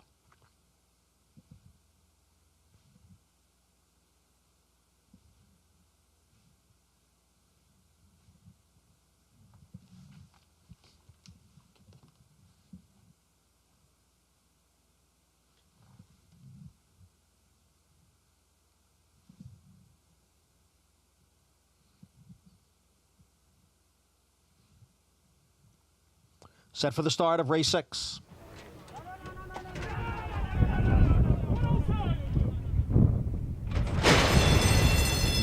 And they're off. Dream North, Racing Queen from the outside, and now Sweet Surprise moves on through. Down at the rail, it's Glitter Up, and Glitter Up has now taken the lead. Right behind, about 5 of them, but it is Glitter Up who has the lead. Now coming on through is Big Bean Christine to take second. Right alongside is Sweet Surprise in third. Far outside is Dream North next in fourth. Lost My Sock is down at the rail in fifth. Right alongside is Candy Light in sixth. Then Champagne Poetry next in seventh. Racing Queen is on the outside in eighth. Then it's Martini's Amica and Reina Della Rose trails the field through a quarter in 22 and 2, and it is Glitter Up by a half length. Sweet Surprise on the outside runs in second. Lost My Sock is down at the rail. Oh, steadying badly there was Martini's Amika. She's now at the back of the pack. It is still Glitter Up who has the lead. Lost My Sock runs in second. On the far outside is a Champagne Poetry. Then comes Sweet Surprise. It is Glitter Up trying to hold off Lost My Sock in the final 16th. Glitter Up, Lost My Sock. They are heads apart as they come on for the finish. Lost My Sock and Glitter Up, and a photo finish there. Then Champagne Poetry and Candylight.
Unofficially, number 1, Lost My Sock, was first. Number 2, Glitter Up, second. Number 7, Champagne Poetry, third. Number 4, Candylight, was fourth. These results are unofficial. There is a general steward's inquiry into the run around the far turn. Please hold all tickets. Unofficially, 1-2-7-4. The time was 1:10 and 2.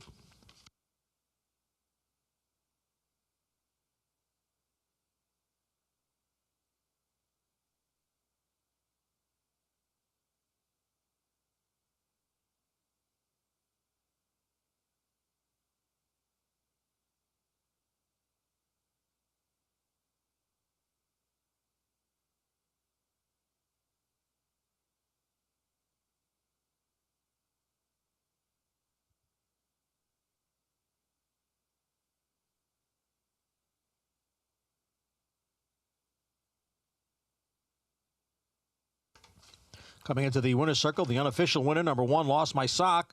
2-year-old Dark Bear Brown filly by Tourist. Out of Experience by Excellent Art. Lost My Sock is owned by Bonnie Rye's stable, trained by Derek Ryan. And the rider, Raul Mena. Lost My Sock was bred in Kentucky by Don Alberto Corporation. Again, there is a steward's inquiry. Please hold all tickets.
Inquiry sign's been taken down.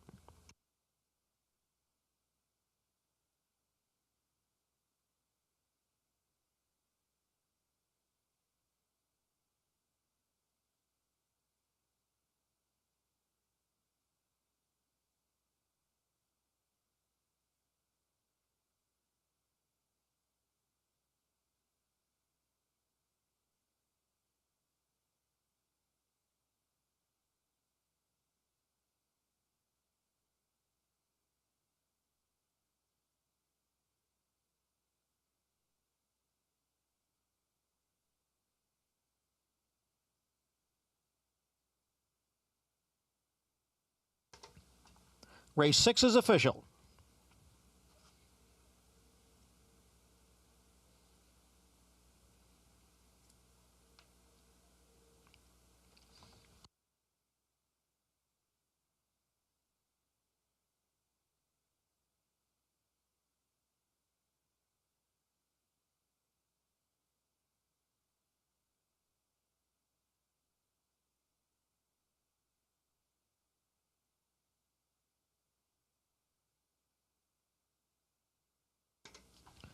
The exacta pays $511.50. The double, $731.50. Trifecta, $2,279.50. Superfecta, $801.60. And the pick three, $9,266. In race 7, note that number 3, Money in the Bank, the rider will carry no whip again. Jockey change on the 6, Big Bobby to Luis Saez. Saez rides the 6. There's exacta, trifecta, superfecta, double, pick 3, and pick 4 wagering. Post time in 18 minutes at 2:43.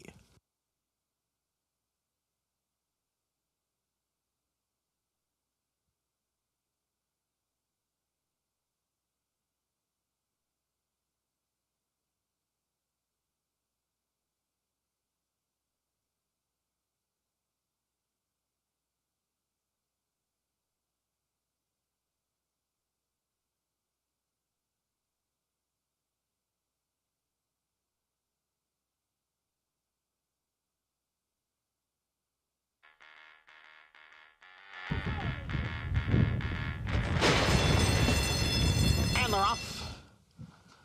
Dream North, Racing Queen from the outside, and now Sweet Surprise moves on through. Down at the rail, it's Glitter Up, and Glitter Up has now taken the lead. Right behind about 5 of them, but it is Glitter Up who has the lead.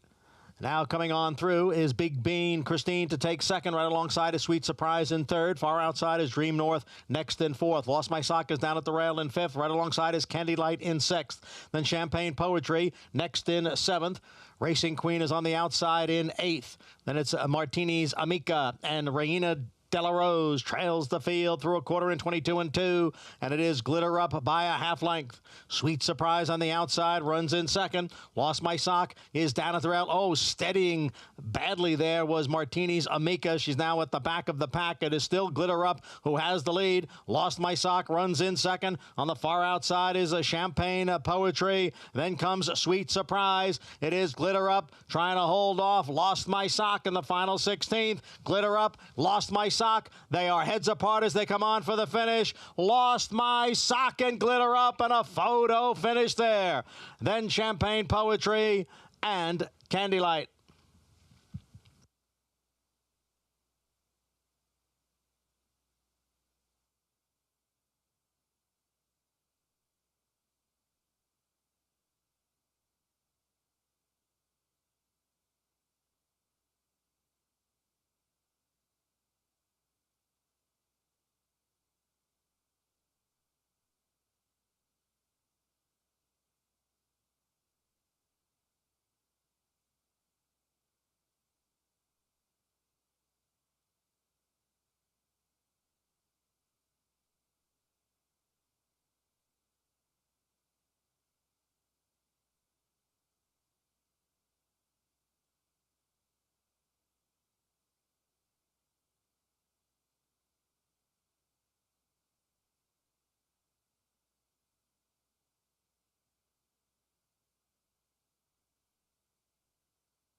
My dad loves the lottery. Growing up, he was always playing, so I had the idea to create an app that lets you play the lottery on your phone.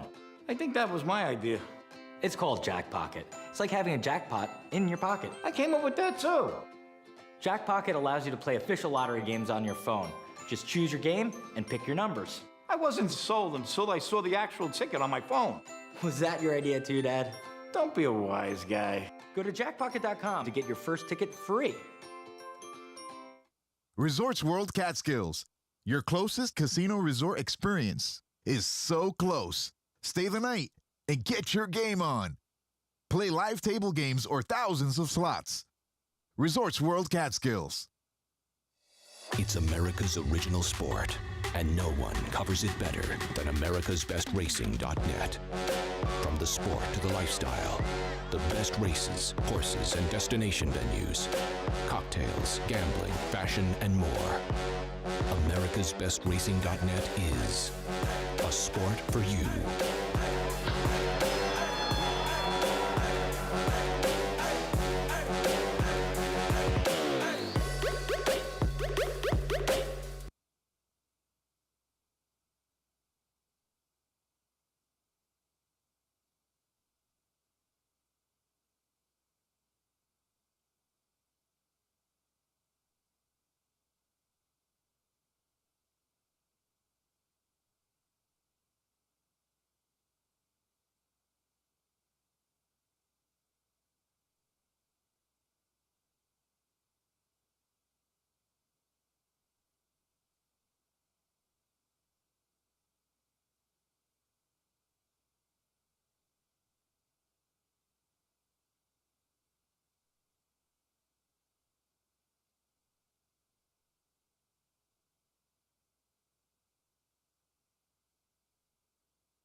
Well, this pick six sequence is proving to be a little tough here. It's 51 to 1 shot. Lost My Sock pulls up the upset in her debut for Derek Ryan, and Raul Mena getting the win. Job well done to those connections and to if you had her. As we move on to race number 7, unlikely to get that kind of price, I would think, of any of these horses in here in this 7-horse field for this New York bred 2X going the 6 furlongs. And we'll start by talking actually just on my end about a layoff runner in number 5, Winner's Laugh, who at times and in his races has proven to be a horse that has some ability for Horacio de Paz. Now, we haven't seen him since late May this year, but a horse that does come back at the 6 furlongs. He does give you the impression that he is better when he can comfortably control. So I don't think that happens today, obviously with the presence of steam engine, but a horse that, since he's posted to the outside, could he be fast enough just to sit outside of him comfortably? We'll see. He's often had trouble too at the gate getting out of there, but very relaxed, well composed today, and also has the appearance of a horse that looks as though he is ready to come back to the races, though I do think the argument could be made that the 7 furlongs might be in a more ideal trip for him overall. But like what I'm seeing as the 2 outside runners, they probably hold the keys to this affair as number 6, Big Bobby. I know last time out, maybe a regression as far as speed figure is concerned, but it's at that odd 6.5 furlong distance. And it just felt as though he wasn't fully asked or engaged in that last race, that he pretty much had it wrapped up and just kind of kept to task. I'm a fan of Big Bobby's. He's just such a classic looking thoroughbred. He's one I'm always going to have an affinity for when I observe these horses in the paddock. So I like Big Bobby here. I do think he's another one that if you had to split hairs, maybe he's better with just a little bit more ground. Is number 7, Gold Panda, taking the bulk of the play. He's been good, and he was kind of forced into a quick pace last time out, coming in off a little bit of a freshening. Now he's back here today for Charlie Baker, who already had a win on the card with a maiden, and he's another horse I like. Do I think, and I didn't see him in his November 6th effort, and it was good, so he can very well run that race back and win here with an 88 buyer. Do I think he looked a little bit better of the summer when he won those 2 races up at Saratoga? Yes. If I'm being overly critical of him, yes.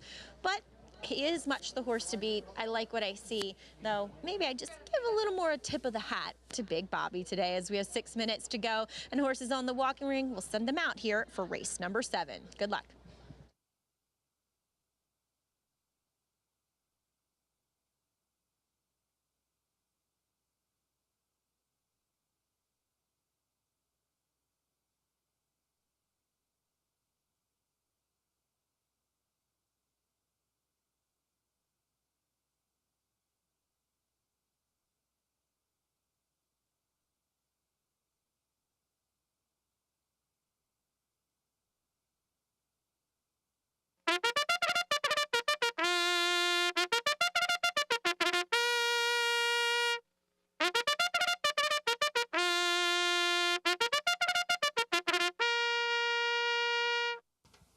The horses are coming out for the 7th race. It'll be run at 6 furlongs.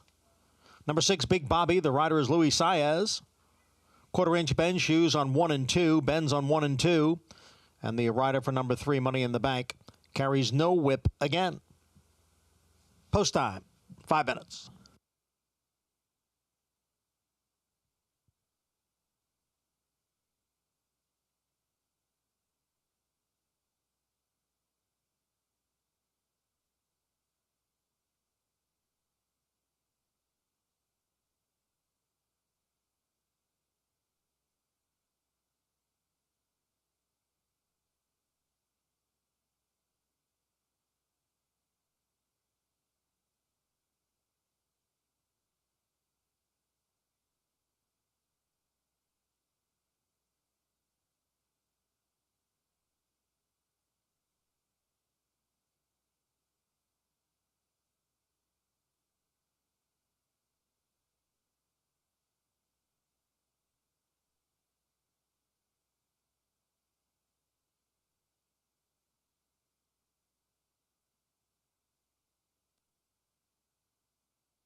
1 minute.